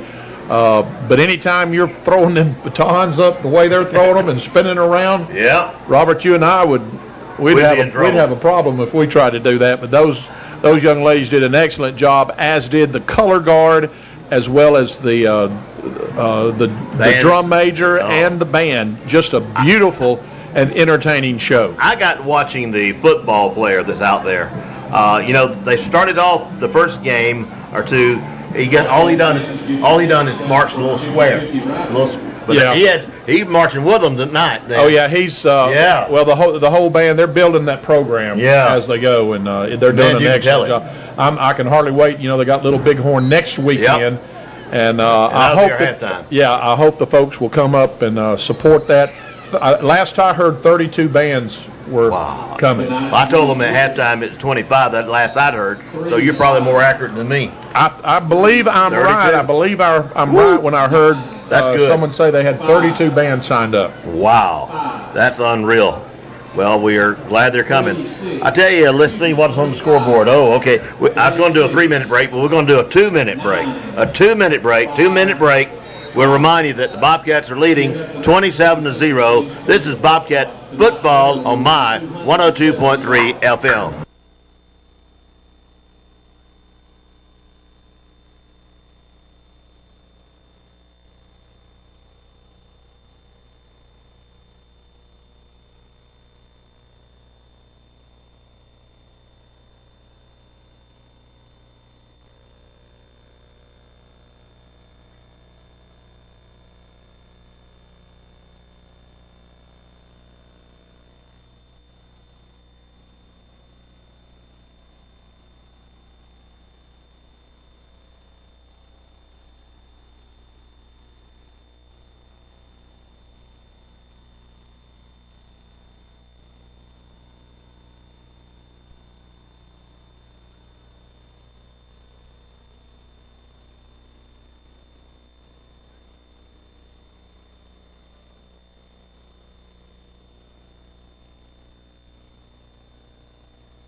Mizell Memorial Hospital has been a part of our community for over 70 years. We provide a range of services, including a senior behavioral care unit, sleep center, emergency department, intensive care, outpatient physical, occupational, and speech therapies, and much more. Mizell owns 4 medical clinics offering family medicine, orthopedics, ENT, and podiatry. Our team of hometown healthcare professionals is recognized for high quality and compassionate care. We at Mizell are proud to serve you and your families every day.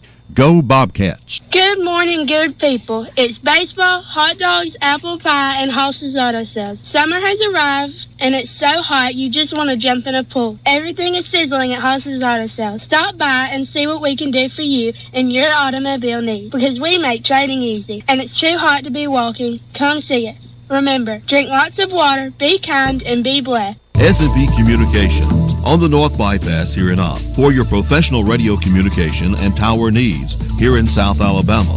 Call on Jay Sperling and staff for all your generator needs for your business or your home.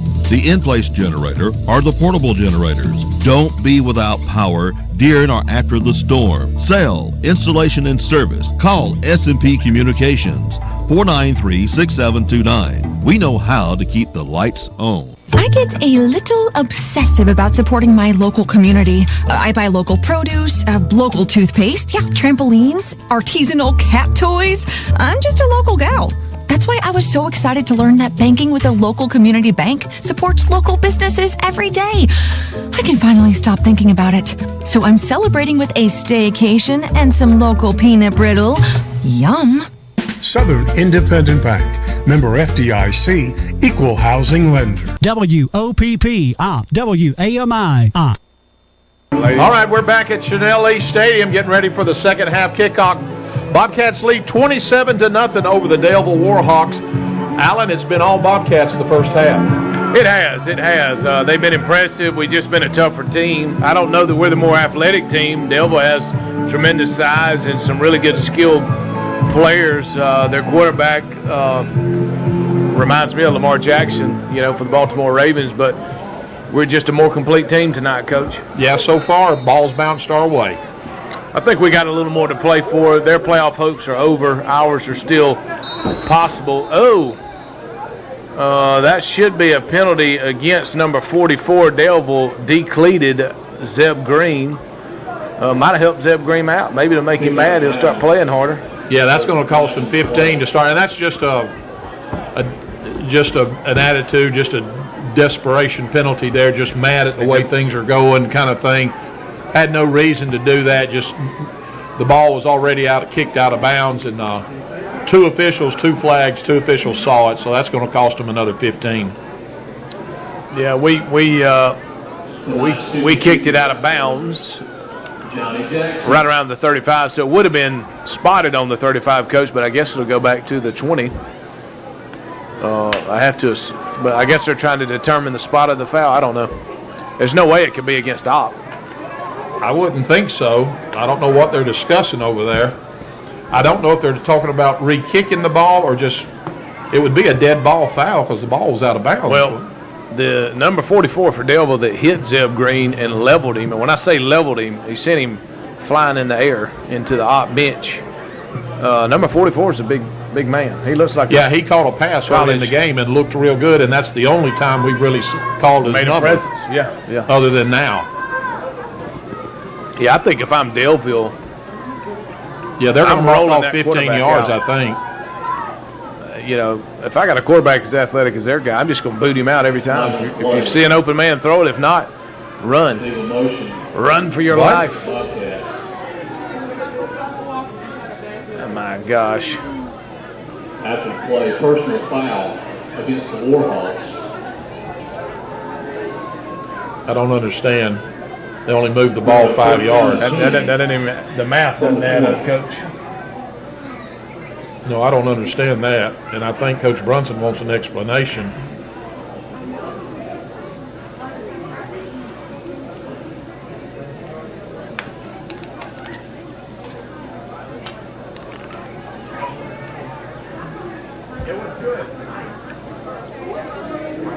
We're trying to figure this out as the coaches are. Of course, now they're moving the ball back again. So I guess they only backed it up 10 yards because we got 5 against us. I guess so. Illegal motion, I guess offsides on Opp on the kickoff. Personal foul after the ball went out of bounds on Daleville. So 1st and 10, Daleville ball inside their 25. Twins right, Twins left. Takes a snap, looks to throw a quick stop route to number 4, and he's going to juke. He's got a little running room. Big tackle by Josh Smith. There was nobody behind him. That's just to play the quarterback as quick as he could, threw it to the widest receiver. Yeah, that was and we had everybody covered. Josh came from a safety position. Number 4 is pretty quick. They got the ball out. In fact, I thought there was a little movement in the backfield again, but they didn't see it that way, and Josh got there and cleaned the play up in a hurry. For a short gain, maybe about 2 yards, brings up a 2nd down and 8. There's Officer Jade Thompson in front of us. He is the, I believe they call him a resource school officer for Opp City Schools. He is also a former football player in the Coach Jack Wiggum era. There's the snap. We got a little pressure on him. He's going to come out of the backfield, folks. He has got a little running room. He scrambles around like Lamar, runs for about 20-something yards. They had a pretty obvious hold that was not called. I thought we saw a flag. Did he pick it up? Yeah, he picked up the 1st down. No, there was a flag on the field. I thought I saw. Was there? I'm not seeing it. Maybe they picked it up, or maybe I'm seeing butterflies. Those yellow shoes some of them are wearing. Could be. I didn't see a flag, but I saw a hold right in front of the official, and he didn't call it. Of course, they've let some things go. Yeah, they've let them play. Actually, the guard for them does have yellow shoes, Coach. It might have been one I saw. 11 minutes, 3rd quarter, 27-0, Bobcats. 1st and 10, Daleville on their 43.5. There's the snap, looking to throw to his right. It's going to be a stop and go. He's going to air it out, but it's going to be overthrown. No, it wasn't overthrown. Good coverage by number 5, Frankie Williams, and he broke up the pass play. Yeah, he did an excellent 4. job that time of hesitating when the receiver was faking a stop and then taking off down the field, and he was with him, got his arm up in the way and knocked that pass down. A great defensive play there by number 3 for the Bobcats. Dylan, is that Dylan? No, it's Frankie Williams. Frankie, okay. Yep. Need to put my glasses on, that helps. Yep. You reminded me to pick up my binoculars here, see if I could pick up some coaching action. So that's going to put them in a 2nd and 10. Some kind of communication going on between the umpires. Looking for Mr. James Logan, where he is over there. Yep, there he is. Former Bobcat, former Seattle Seahawk. 2nd and 10, Twins left, Twins right, shotgun formation. There's a snap. Looks to throw a stop route to number 11 on the left side. He catches it, but he'll be tackled pretty quickly. How in the world did Hank Messer get all the way out there from a defensive tackle position? Oh, Hank's got he just gets on his wheels and gets out there for just a short gain, brings up a 3rd down and about 7 for Daleville on that quick little out route there, quick little hitch route. Hank looked like the old chase dog in a good hog hunt. You know, you got your nosed or your scent dogs, and then when they pick him up and they start running, they turn out a pit bull. Usually it's a chase dog. Look like Hank Messer on that tackle. 3rd and 7. There's a snap. Looking to roll to his right. He's probably going to run it, and he does. He outruns Hank Messer on the edge. He's going to get the 1st down and more, and he'll run out of bounds all the way to inside the Bobcat 35-yard line. So he crossed midfield and 20-something yard play. Going to spot the ball on the 34-yard line for Daleville. That's what that quarterback does. That's what he's dangerous at. So we're going to have to make sure we contain him, that we plug up any inside and then contain him on the outside. That's what we're going to have to do, because it's pretty obvious they're going to try to rely on number 12, their quarterback. The danger in defending a running quarterback that goes side to side is it wears out your defense. And I'm thankful that we're already up 27-0 because he can exhaust the defense quickly, who is also our offense because we play both ways. He rolled back, tried to throw. He's running all around the field, ran 20 yards backwards, tries to throw the ball away. There is a flag thrown. We had defenders in his face. Javion Stoudemire, number 8, Big Willie, number 4, AC Hightower, all back there along with Hank Messer. Got a hold. That should back him up big time because that is from 10 yards minus from the spot of the foul. So that's going to, Coach, that may be more than a 15-yard loss for them. Yeah, Daleville coach is yelling. Is laying on the 45-yard line.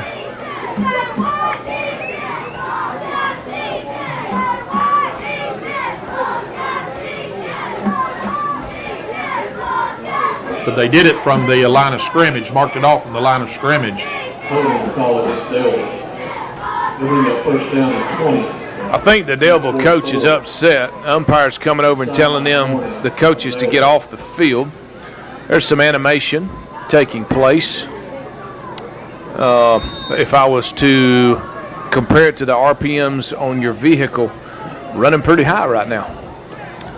The defensive line spread wide. 1st and almost 20. Daleville will snap it around the 44. Quarterback's going to run it right up the middle. Coach, he almost broke free on us. He got probably 6 on the play. Put him in a 3rd and 15. Yeah, they spread the defensive tackles way out that time, I think, to try to put some pressure and keep them contained, and use the linebackers in the nose to try to keep anything up the middle. And that time their quarterback was able to pick up some positive yardage that time. It's still 2nd down and about 15 for the Daleville Warhawks. Ball spotted on the 39-yard line. They've got 2 coaches signaling in plays over there. I don't know what's what. We've got Big Willie, Javion Stoudemire, Landon Langley, Hank Messer on the D-line, AC Hightower. Oh, yeah. AC took that play off.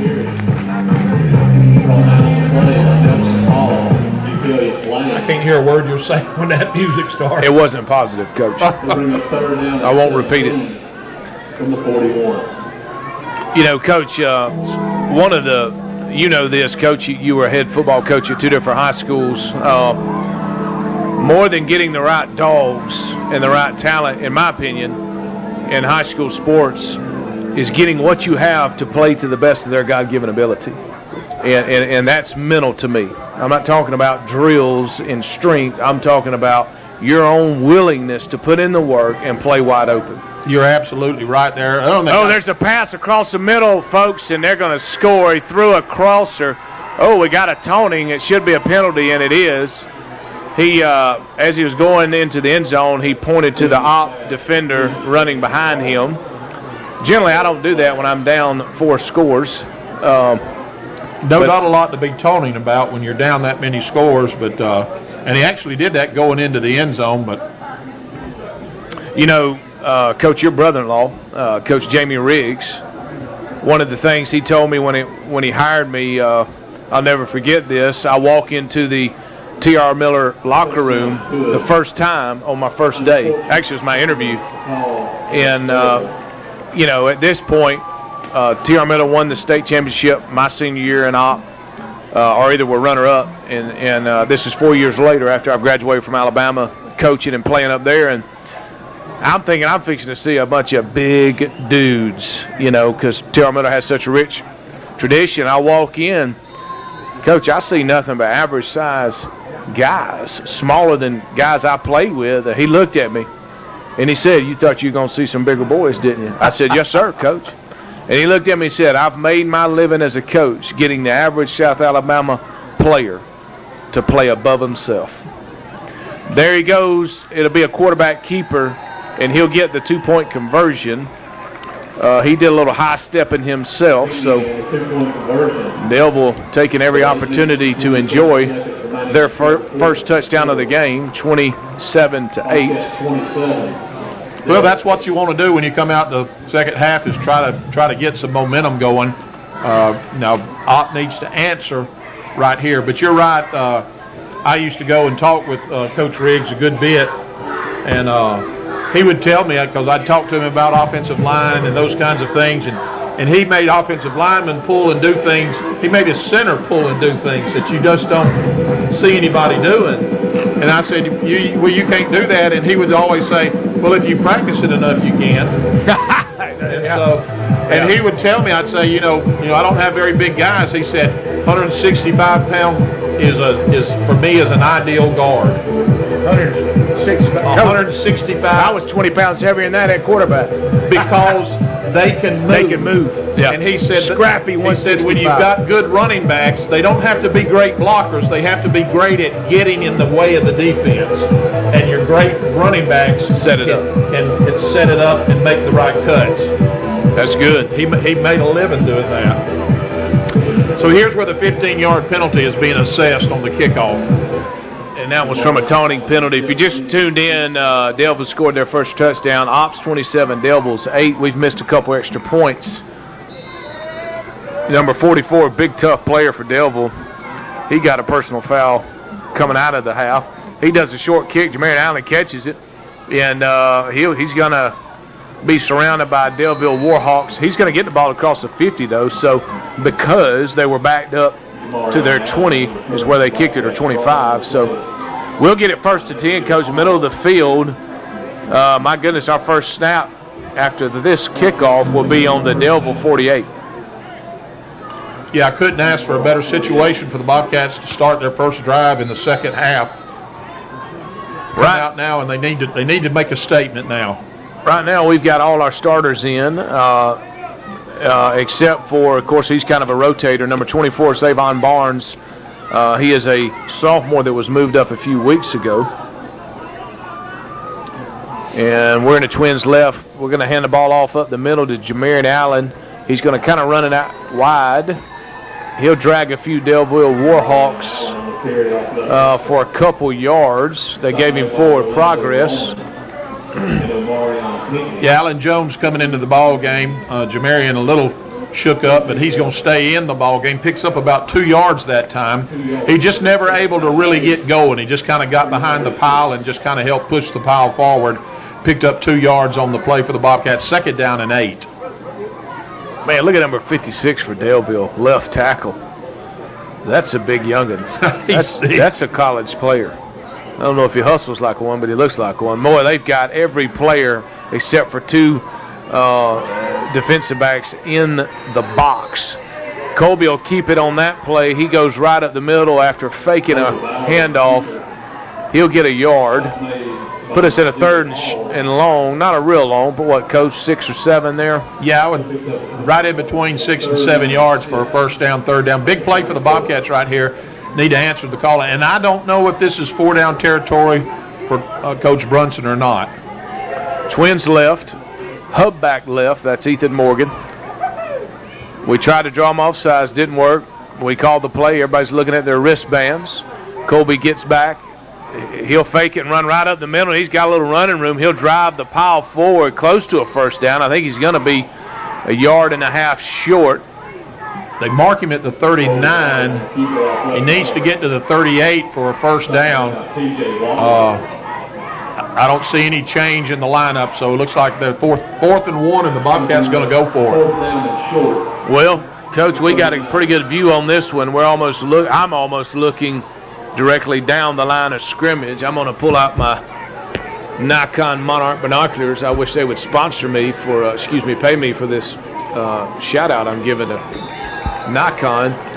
We did a quarterback keeper right up the middle, and there's Colby Ballard for a Bobcat 1st down, Coach. Yeah, according to the spot, it looks like he's got a 1st down just barely enough, maybe a foot or 2 over the 1st down mark. Just a straight-up quarterback keeper. They knew it was coming, too.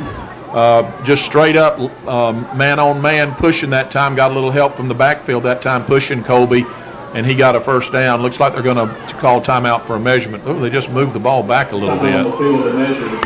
Coach, I say we keep it on this one. Oh, this is a 1st down. Come on, you can see that. I don't know why they're made. We can see it from here. Speaking about binoculars, obviously I got these for hunting season, which opens this weekend, archery.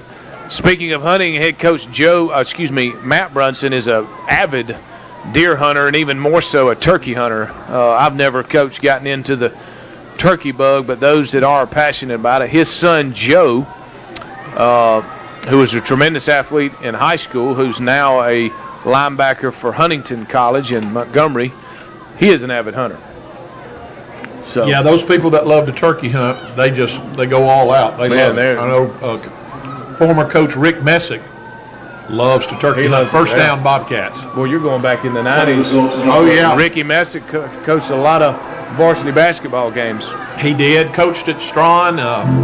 Coached at Coffee Springs with me. Coached at Opp. And now he's just being a grandpa. Just being a grandpa, huh? Yeah, he coached my oldest brother Trey in basketball. Of course, he was the coach for Paul Woolley when myself, Levi Jones, and Lee Ellis were managers for the varsity football team.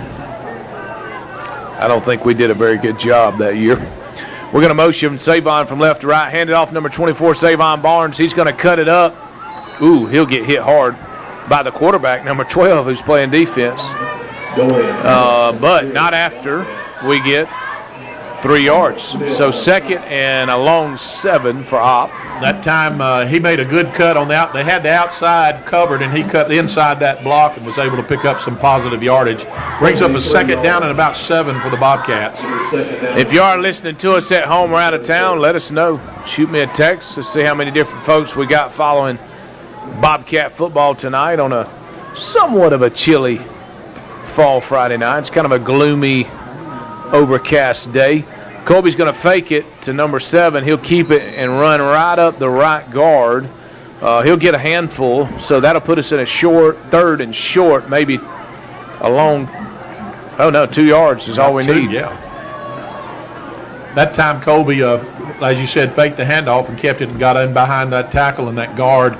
And I'm not sure if the tight end was on that side or not, but picked up some good positive yardage that time. Bobcats are left with a very manageable 3rd down and 2. And the ball is spotted on the 29-yard line. Coach Brunson's on his headset. He's actually away from the other offensive coaches. He's down at the line of scrimmage. The rest of the offensive coaches are 25 yards behind the play, calling everything in. Run out of time. Almost ran out of time. Bad snap. We dropped it. He picks it up, and we didn't get it. So it'll be 4th and short. That was very close to running out of time that time. We got to get that play called a little bit quicker because the clock was got to 1 second. Got a couple, Coach. We got a few listeners out of town. Miss Morgan Pierce, all right, former Bobcat softball extraordinaire, Coach. She was good for the Bobcats, and she plays for us in church league softball. She's listening out of town. Colby's going to fake it, take it up the middle, and I don't know. I'm not sure if he got it or not. Going to depend on the spot. They know it's coming. They bring everybody up on the line of scrimmage within.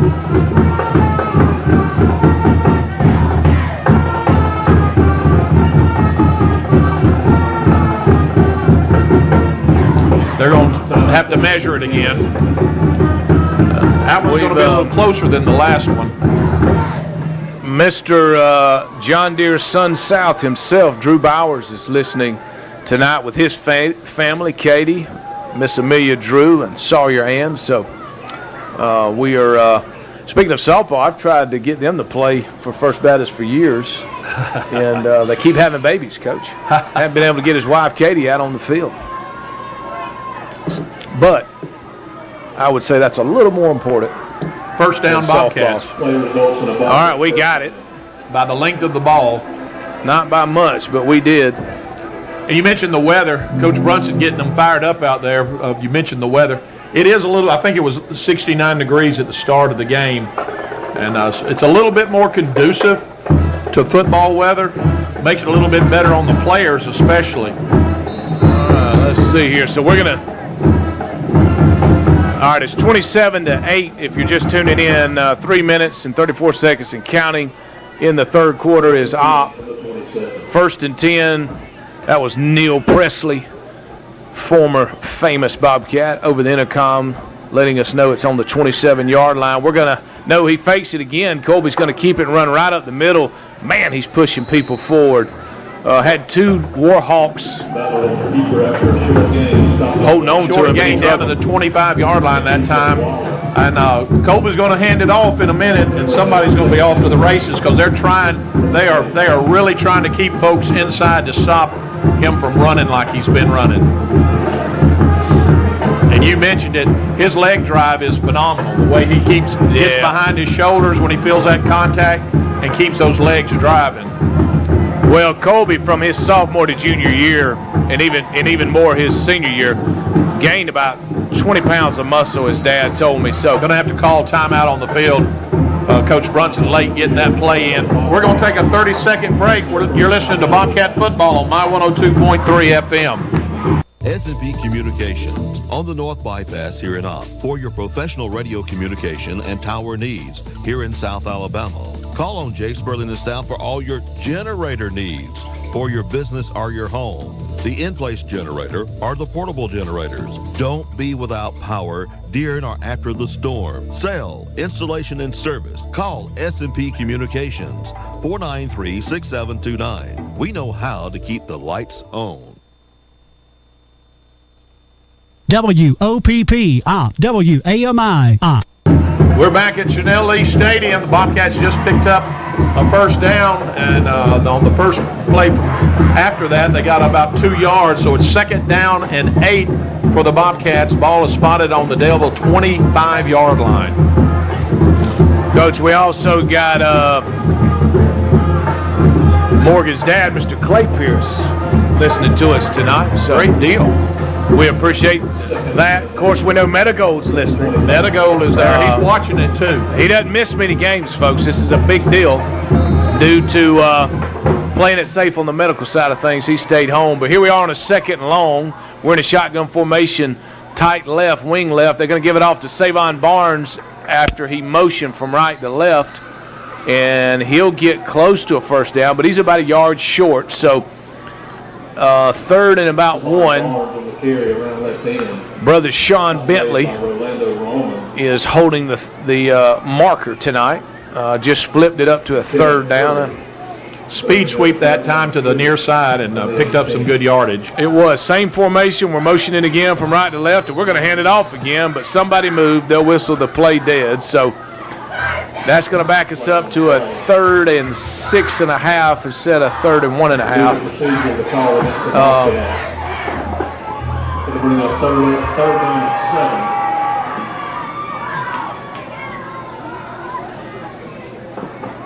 There's Mr. Rothel Moody making his way up the stairs. Good to see former Bobcats out there. I see Josh Kaiser, Kenny Bo Hall. Of course, Kenny Bo's grandson, Josh's son, Clay, has worked himself into a starting role at guard as a sophomore for the Bobcats. I see Kenny Bo was quite a running back in the day. Started his 9th, I've always heard that. 11th and 12th grade years, quick as a cat. So here we are in a 3rd and long. And Colby's going to fake it, keep it. He's got the first down a little bit more. He's going to barrel down across the 15 to the 14-yard line. That time that left side opened up just the way he made the right read. He kept the ball, turned it up, was able to pick up a big gainer that time, probably about 7 or 8 yards, picked up the first down for the Bobcats. They are 1st and 10 on the 15, just over the 15, maybe on the 14-yard line. That's Brennan Harrison making his way up the stairs. Of course, his wife is Coach Harrison. Colby's going to keep it again. He'll lower his head and knock number 25 back. He'll get a couple on first down running behind the left tackle. Yeah, that time it was a high snap. By the time he got it down the back, it got by. He had no choice. That's all he could do was tuck it up and run, and picked up about 3 yards on that play, so brings up a 2nd down and about 7 for the Bobcats. Harry Wiggum's in attendance tonight. Of course, his his daughter Katie's a cheerleader. Harry getting over ankle surgery, wishing the best. He sure is. So I see Johnny Jackson over there cheering on his granddaughter and grandsons. Of course, we got a 15-yarder on that one, I think. Post some activities, probably a personal foul on somebody. Number 26 needs to get back on our side of the field. Oh, did you see what happened, Coach? Yeah, he grabbed the Bobcat player's flag. And Savon Barnes, the sophomore, the flag was thrown because the defender for Daleville stole the pink breast cancer awareness towel of our number 26. Our number 26 then proceeded to go back and retrieve his towel. They're going to call it on both of them. I think that he might have took a little shove or a swing at him after he grabbed his towel, kept pointing at him and everything, then went over there when the ref saw that why he did it, because the guy had stolen his towel. May have got it on both of them. Preston Boutwell and Jam Boutwell. Of course, it's Preston Jr., and our thoughts are still with him as Preston Sr., icon and all. Of course, we got split in Lynn Jones over here working the clock, I think, the clock, Speedy but the scoreboard. Lynn. You know, Lynn's a avid pickleball man now. I heard that he and Lisa were doing that. One of the guys that plays with him is another father of a senior, Avery Tillman, her dad Chris. He plays pickleball with Lynn. Somebody moved. We're showing some frustration. We got to get focused. From the way we're showing our anger, it must be against delay of game. That'll take us to the 4th quarter. Bobcats leading 27-8. We're going to take 60 seconds. You're listening to Bobcat Football, My 102.3. Wheelhouse online ordering is now live. Go to wheelhouse.com, click on Order Now, or go to Google Play or Apple App Store and download the Heartland Guest app. Don't forget our pizzas are now ready for purchase. Dine in or carry out. Come try and eat the best pizza around. Eat, love, live. Go Bobcats from everyone at the Wheelhouse here in Opp. The Southern Point Properties real estate team prides itself on being a small, local business that is flexible enough to meet your needs, along with having the infrastructure and resources of a large brokerage. It's the best of both worlds. As a local business, we greatly value the importance of giving back to the client and the community. To learn more about Southern Point Properties, give us a call at 334-493-2447 or visit our website, southernpointop.com. And as always, go Bobcats! WOPP op, WAMI op. So we're back. They put 3 seconds back on the clock, let us run a play. We gave it to Jameron Allen off left tackle. He got a couple, so that'll put us in a 4th and picked up about 4 yards. It's going to leave us with a 4th down and about 8. Ball's going to be marked on about the 12-yard line as we got to the end of the quarter. So we're going into the 4th quarter. Bobcats lead 27-8. We're going to take a 30-second break. You're listening to Bobcat Football on My 102.3 FM.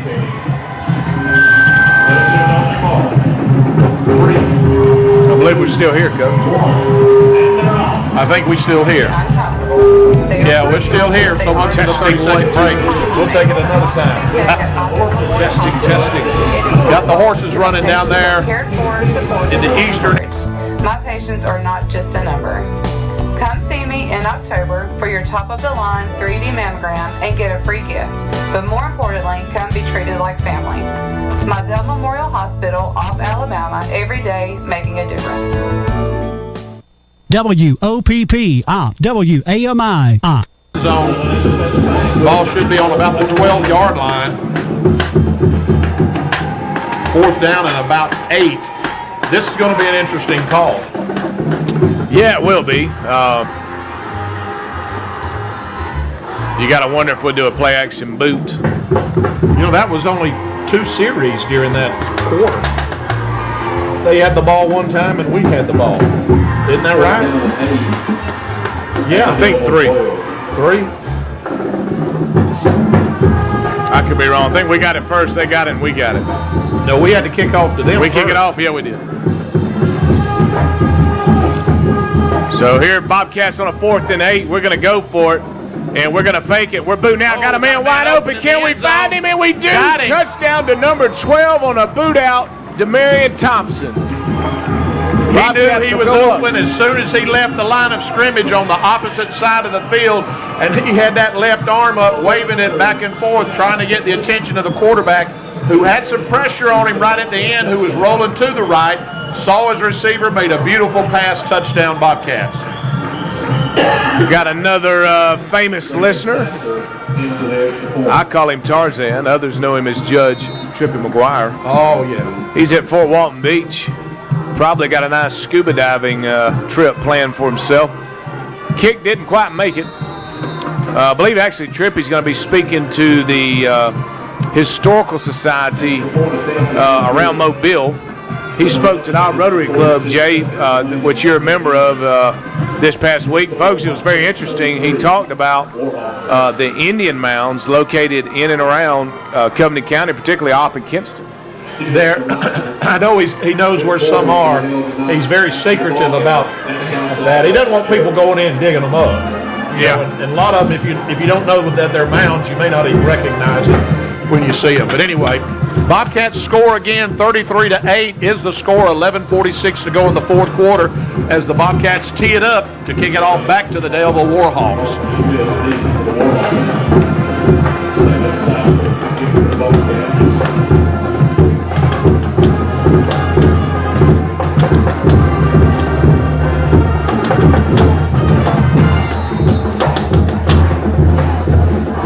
All right, there's the kick by Saban Sasser, and it's a high intentional pooch kick to the left side of the field.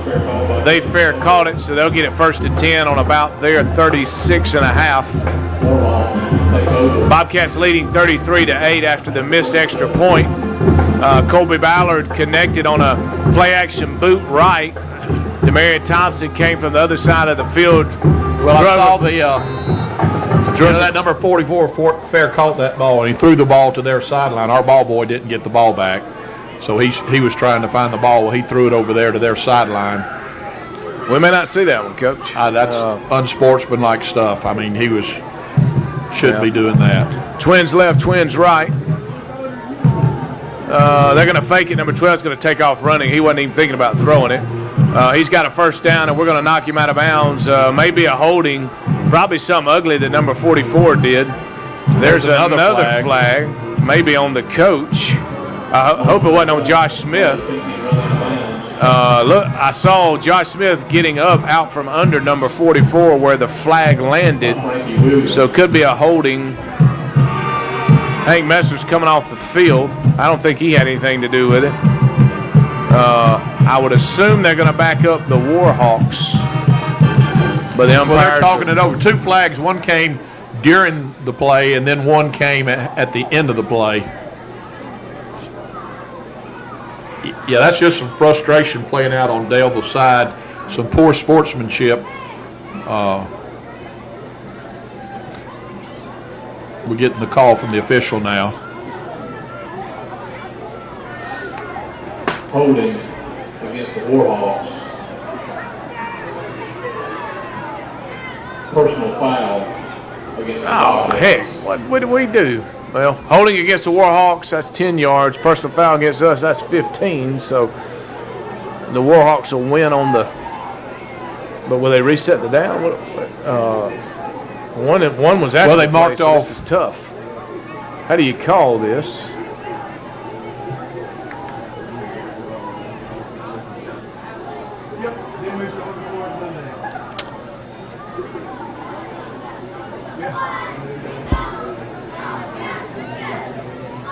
We're having a hard time figuring this out as well. I think a personal foul is a first down. That's period. So the question is, where's the spot going to be? And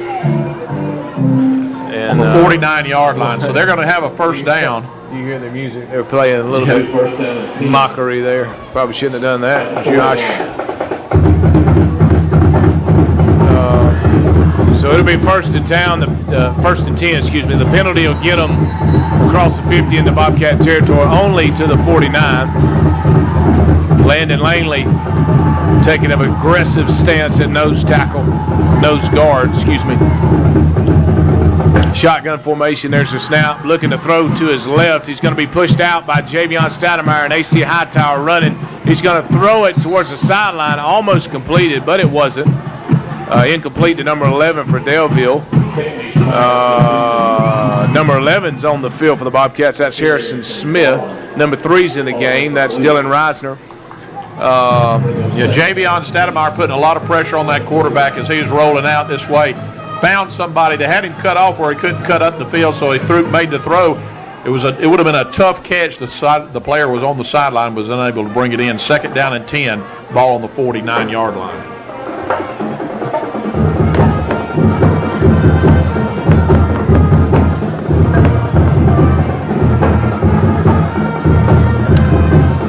Shotgun formation, Twins left, Twins right. Daleville on a 2nd and 10. Number 12 will take the snap. He's going to fake the handoff. He's going to take off sprinting wide left. And, folks, he's got a lot of running room. Maybe Josh can get him out of bounds. We got a hold back here on the 40-yard line. It's pretty – I saw it. Didn't know if the official was going to see it or not. Not good tackling by the secondary on that play. But that's also a superior athlete in the quarterback for Daleville. But he scored, but it's going to come back due to a holding call, as Coach Michael said. So that'll back him up. Instead of a 2nd and 10, it'll be a 2nd and a little bit longer. Yeah, it looks like it's going to be about 2nd and 13. Holding against Daleville. It'll bring up 2nd and 13. We're happy to have that play back. 48. Yeah, those defensive ends are going to have to do a better job of containing that quarterback. He's got a lot of speed. Looks like we might have a timeout on the field with Daleville calling timeout on the field. We're going to take a 30-second break. You're listening to Bobcat Football on My 102.3 FM. HD Edgar Trucking, home-owned and operated, proud to be located in Opp, proud to employ hometown folks, Proud to support our schools, proud to support our industries, and proud to support Focus on the Family at 6 a.m. and 12 noon on WOPP. Durwood and Martha Edgar and staff at HD Edgar Trucking ask that you consider attending a church of your choice this Sunday. WOPP, WAMI. Folks, we just watched an animation with the coaching staff and the players. Coach Johnson, D coordinator Matt Brunson, we're giving it to him. He's all the way out at the hash marks talking to him right now. He's still on the field coaching. Colby Ballard was mad coming out of the huddle break at the timeout. We've gotten a little complacent on defense. And we did. You can't do that. You got the intensity level's got to remain very high. We got to be making these plays and these stops. We can't let that quarterback run free. He is by far their best athlete on the field offensively, and so we've got to key in on him and stop him from getting these runs. That time we're fortunate to pick up the holding call. 2nd down and 13 for Daleville as they are on their side of the 50-yard line on the 48. Shotgun formation, Twins left, single receiver right. He's going to run it himself, but he'll be caught by Javion Stoudemire. I believe it's going to be a face mask, unfortunately, so probably be a first down Daleville. It's a good play. Javion, I tell you, coach, to be as big as he is, he's got good feet. He's got great feet, and he was able to get to the quarterback that time. And just reaching over, he got a hold of the face mask that time, and that's going to cost us 15 and give Daleville a first down. Got about 11:04 to go in the fourth quarter.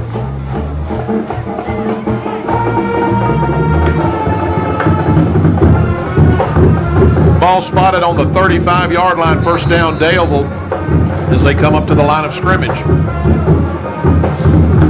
Number 12 is their offense. That's it. Yeah, right now they're just snapping it to him, telling him to run. So Twins left, Twins right, shotgun formation. Daleville on a 1st and 10. He's looking to throw to his left. He's got a guy, throws it out route to number 10. He catches it, but he almost got past us, but Dylan Reisner and Nelson Hall got enough of him, coach, to get him down. Nelson was the first one to him and kind of got it around his legs, but he was able to step out of it. And then number 3 for the Bobcats, Dylan Reisenhower, kind of cleaned it up that time and got him down.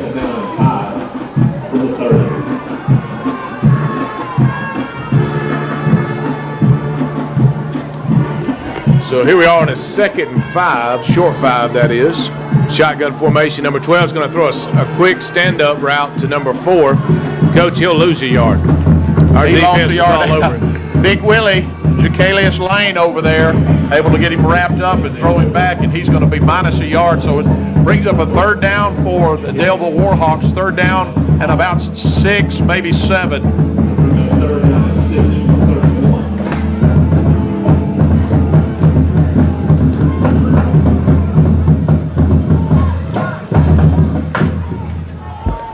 Food now half price at the concession stand.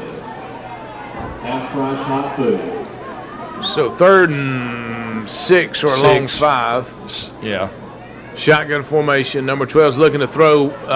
AC Hightower's going to push him out of the pocket, and so is Nelson Hall. He's reversed all the way back across the field to our 40-yard line. He's 30 yards behind the line of scrimmage, and we're going to sack him.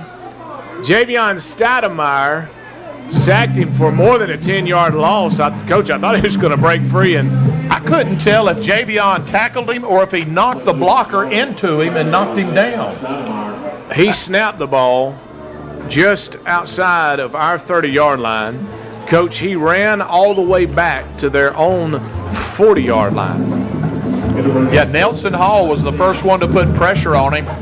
Then AC Hightower was all over him and couldn't get him. He rolled all the way to the other side, where, of course, big number 73, Javion, was able to get him down for a big loss. 4th down for the Bobcats. 4th down about 20. 4th and a long way. Man, did you see Javion beat that snap? He throws it up. That should be a penalty against them. They pushed our player. Well, they got their feet tangled up again. They got their feet tangled up, and that's a fair no call. He aired it out on a fly pattern, threw it beyond the defense and receiver. So Bobcats are going to take over, Be 1st and 10 Bobcat football on our 44, middle of the field. Ball is spotted on the pink O. Breast cancer awareness. A lot of pink socks and undershirts and headbands and gloves, all kind of stuff. Cheerleaders are all in pink T-shirts tonight, pink ribbons in their hair, or bows. I'm not, Coach, I don't know. What do you call that?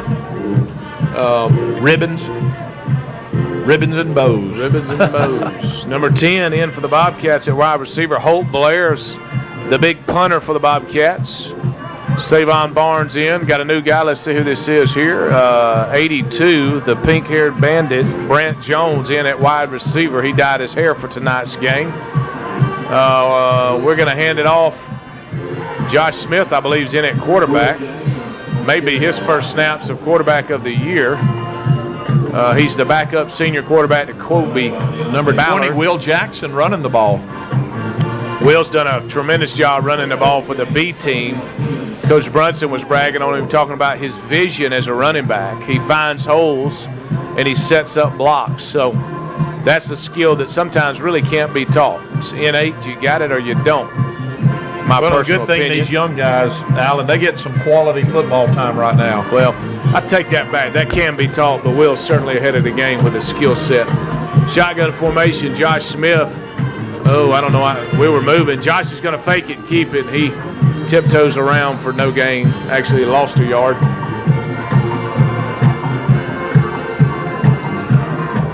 Maybe lost a yard back to the original line of scrimmage. Going to bring out a 3rd down and 10 for the Bobcats. It'll bring up 3rd down and 10 from the 44. You know that with this group, they're probably going to be pretty conservative, or you never can tell. He may air one out. Yeah, you got to think they're going to run it every play. Will Jackson in at running back. That's Tucker Short in at the hubback position. He'll hand it off, and man, he ran hard, and so Bobcats pushing him forward, giving him a little help is number 77, Ryder Jackson. The punt team coming on.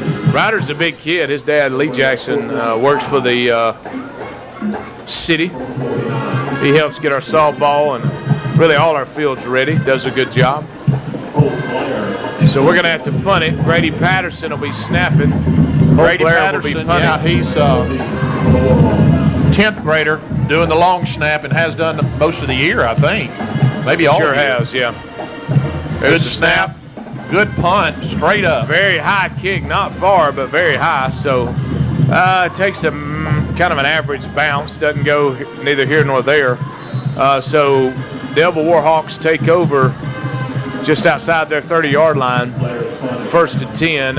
It's 33, to 8. 33 to 8, but op over Daleville. A lot of subs coming in. Ball game is decided. We're playing a lot of different guys right now, and that's good. Got some subs in on defense.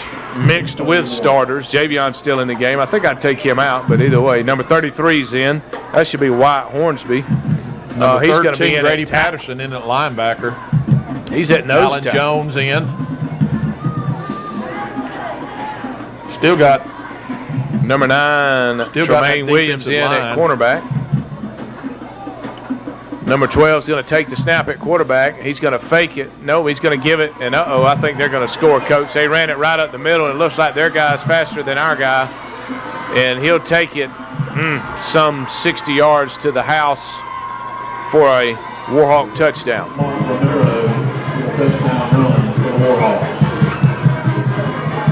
Yeah, of course, they still got their starting guys in there that time, and we had a lot of subs in on defense that time, and they need to see some of that speed from that. Now Javion coming off as they're putting somebody in for him. Daleville get ready to go for 2. 14-33 is the score right now. Not sure if they're going to go ahead and try to kick. No, they're not. They got their quarterback in there. They call timeout.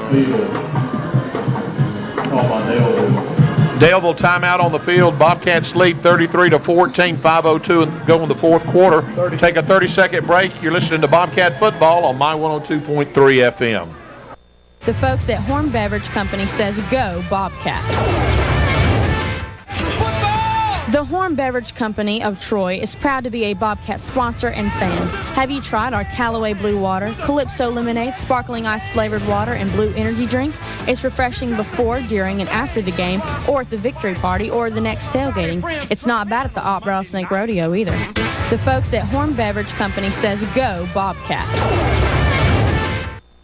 WOPP, WAMI.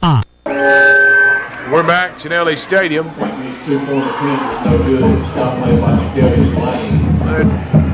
Quarterback lost his helmet on that play. Not sure what happened. They tried to go for two. Jacalius Lane was able to get in there on the quarterback and get him wrapped up before he could get going. He's screaming that they face masked him, pulled his helmet off his head. I'm not sure that's what happened. His helmet came off, but I don't know that it's because anybody grabbed it. So that attempt was unsuccessful. The score remains 14-33, and Daleville is getting ready now to kick off to the Bobcats. I kind of expect an onside kick. Coach, I don't know if he's the head coach, but the Daleville coach who's walking down the numbers has sort of been riding the umpires all night. Really got upset, and on that last one took his hat off and acted like he threw a flag on the umpire. And I'm surprised he didn't get a penalty for doing that, but or maybe he was telling him to pull his flag. Well, the frustration even comes out in the coaches. You know, when things aren't going the way you want them to, they're putting their hands team in, the Bobcats are, expecting an onside kick. Got one deep for the Bobcats. Everybody else is up close, getting ready to get on the ball. Number 44 kicking off. And he's going to kick it towards the Daleville sideline. It is going to be an onside kick, and there it is. And it's a good one, but Grady Patterson does a good job, catches it, falls to the ground immediately. So we'll take over first and 10. Let's see if they keep Josh Smith in at quarterback. Looks like they will. Only because I don't see Colby staying on the field. So offense on the sideline, getting our guys ready. See a lot of subs. Number 19, Clay Jackson coming in at wide receiver. His brother Will at running back. Holt Blair, number 10, at wide receiver. Number 82, Brant Jones at wide receiver. 77, Mr. Jackson, no relation to Will and Clay Ryder, is in at right tackle. 82, Brant Jones, the wideout. Shotgun formation. Josh takes us out, hands it off. No, he's going to, hands it off to Will. And he's fighting hard and looked like he was going to lose, but he kept his feet churning. And, Coach, he'll get back to the line of scrimmage. Will Jackson on the carry. Number 29, Noah Stallings. Not much room there to go. Of course, Daleville still has their first defense out on the field. They may have I still see number 44. They don't have those big guys up front, so they have made some substitution. Took a short in the game, 53. I believe that's A.J. Smallwood. He's in the game. That's a sophomore brought up. Number 55, Janarvius Cooper, if I said that right. He's in the game at lineman. Josh will hand it off to Will. He's hit immediately, but he's driving forward. Golly, I thought he wasn't going to get anything, but he ended up getting 5. That puts us in a 3rd and 5. Well, that was just leg drive 5. there. They got him stood up, and he kept his legs driving, and Powell kept moving and picked up 5 yards on the play. Good job that time. We want to thank the police officers for being at the game tonight. Marissa Morgan and Officer Matt Wiggum standing in front of us. Matt actually plays men's league softball with us currently in Op.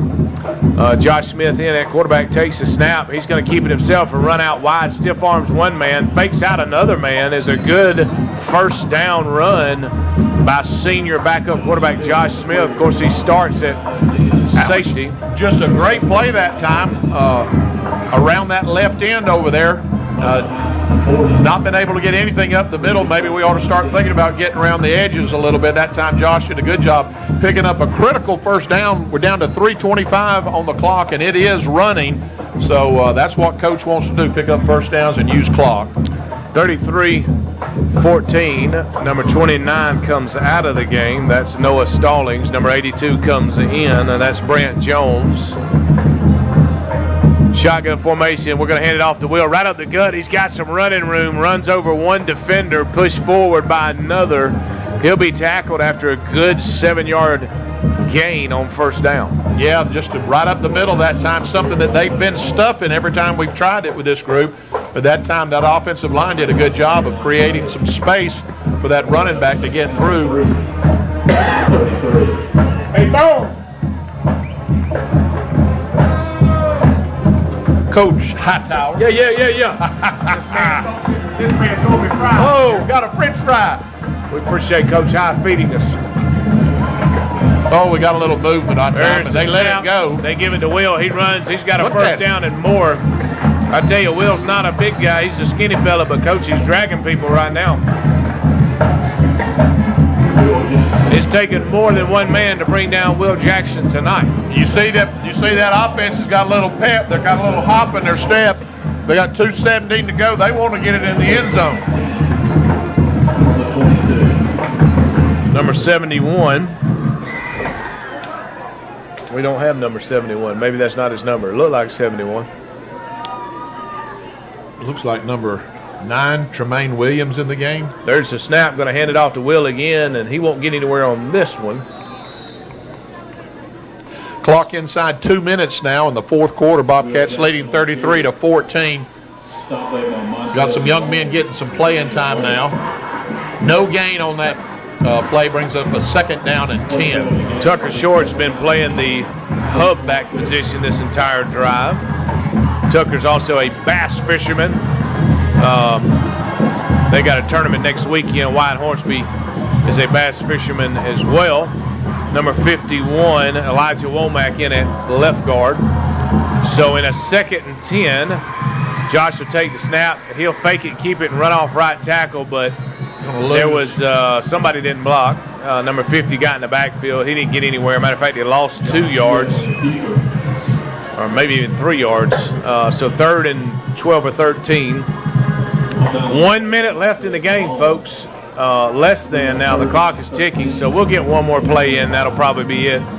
Bobcats will walk away with a victory, Coach, tonight. 33-14 over the Warhawks. That'll give us, what, our 3rd win this season? 3rd win in the region, and it's what we got to do. We got to keep winning in the region. Our playoff hopes are still alive. We need to beat Ashford and either Houston Academy or Strawn to secure it. Josh Smith hands off up the middle. That'll be the last play. I'm sure they'll let it play out. Coaches are taking their headsets off. Players are starting to move to the middle of the field. They needed to do. You know, they got crucial first downs, make the clock run, not give the ball back to Daleville. Bobcats win a big one tonight, 33-14. We'll take a 3-minute break, and we'll come back and wrap it up. You're listening to Bobcat Football on My 102.3 FM.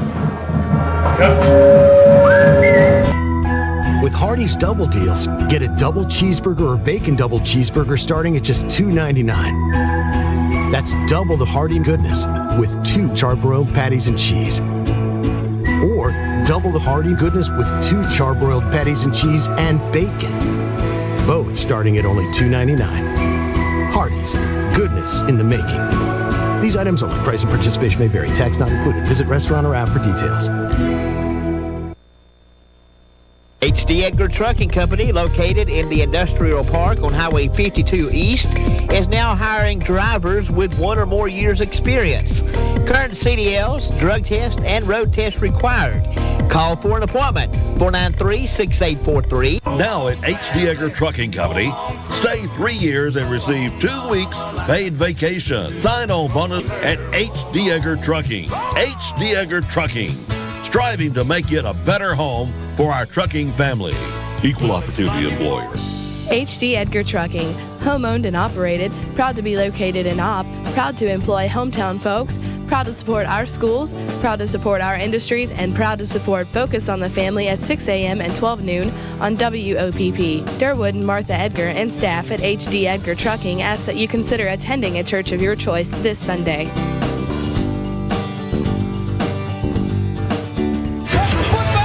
The Horn Beverage Company of Troy is proud to be a Bobcat sponsor and fan. Have you tried our Callaway Blue Water, Calypso Lemonade, Sparkling Ice Flavored Water, and Blue Energy Drink?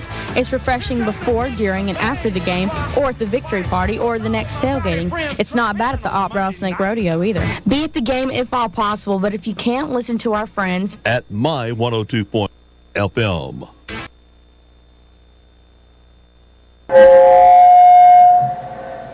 Okay, we're back at Chinelli Stadium, and things have wrapped up here for this football game between the Bobcats and the Daleville Warhawks.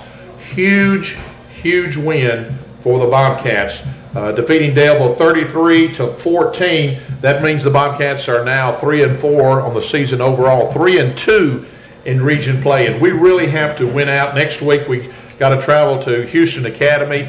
The Raiders have had an excellent football season going. That's going to be a tough game for the Bobcats over there in Dothan. I believe it's Northcutt Field is where they play at. So going to need all the fans to make sure you come out and support the Bobcats next week as we travel to Dothan once again and take on the Houston Academy Raiders. As far as penalties go tonight, the Bobcats did much better, only 30 yards worth of penalties. We had 5 yards the first half, and then we had 20 yards in the second half. Daleville had a few more 50 yards in penalties, but the Bobcats don't know about the yardage and all, but good to have Nelson Hall back, who had a good football game. It was good to see that he was doing well, and against against Houston Academy, we may see him running the ball a little bit. I'm not sure about that. It depends on how well he does tonight and how his progress continues with his injury to his hamstring, but tonight he seemed to be okay with several solo tackles. Bobcat defense played well. We did give up some big plays from time to time, some big running plays, but a lot of that was due to Daleville having a quarterback that was just an exceptional athlete. Daleville's a little bit down right now. Looked like they only dressed like 26 players. I think they've had some things going on over there that played into their game tonight. But anyway, the big thing is the Bobcats have to finish the season. They have to finish strong. And not only, playing a tough Houston Academy team next week, and then the week after that, we have to play a big rivalry in the county, and that's the Strawn Tigers, and that is over in Strawn. So we've got to listen to the rocks and the drums and the rattling and all that going on over there. We're going to need a big turnout for that football game as well. And then we end the season, of course, with Ashford High Yellow Jackets. All of these are area games, and all of these are games that the Bobcats need to win to make sure that they make the playoffs. And that's kind of the goal that it's been all year for Coach Brunson, is just to play well enough to get into the playoffs, and then you just kind of take each game as they go. It's a one-game season from there on out. Well, we want to say another special thank you to the sponsors. I'd love to list them for you one more time before I wrap this up. Young's Florist, The Wheelhouse, TNC Pharmacy, Southern Point Properties, SIB Bank, S&P Communications, Haas's Auto, Mizell Memorial Hospital, Hardee's, J.M. Jackson Chevrolet, Horn Beverage Company, H.D. Edgar Trucking, David's Catfish, CCB Bank, and Bob Taylor's Carpet One. And speaking of J.M. Jackson, I know he's kind of retired right now, but Bobby Hall, we're wishing Bobby a safe return. He's on his way back home to Opp, Alabama. He got released today from M.D. Anderson, and he's on his way home. We're looking forward to seeing the Bob, and hope he has a good trip home. Him and Holt are on their way home driving back, and we hope they have a good, safe trip home, and we hope that the treatments were successful, and looking forward to good news about all of that. Well, this has been our fifth home game this year. I want to remind everybody that the last home game of the year against Ashford on November the 3rd, we're asking all former Bobcats to come to the game, to be at the game. Now tonight, Brett Ballard and that crew over there, Scotty Short and some others, they had they grilled pork chops, they had some rice, and they had Benton's slaw. Delicious meal. I don't know what they've got cooked up for the players, but if you want to come early, about 5:30, they have it ready by 5:30, so you can come. We're expecting all of the former Bobcats to come and be a part of that. probably have an opportunity to stand on the field and be recognized as former Bobcats as we celebrate 100 years of Bobcat football. It's been a privilege calling this game with you tonight. On behalf of Alan, who's gone down to shake some hands with some friends that are here tonight, we want to thank you for listening, and you've been listening to Bobcat Football on My 102.3 FM.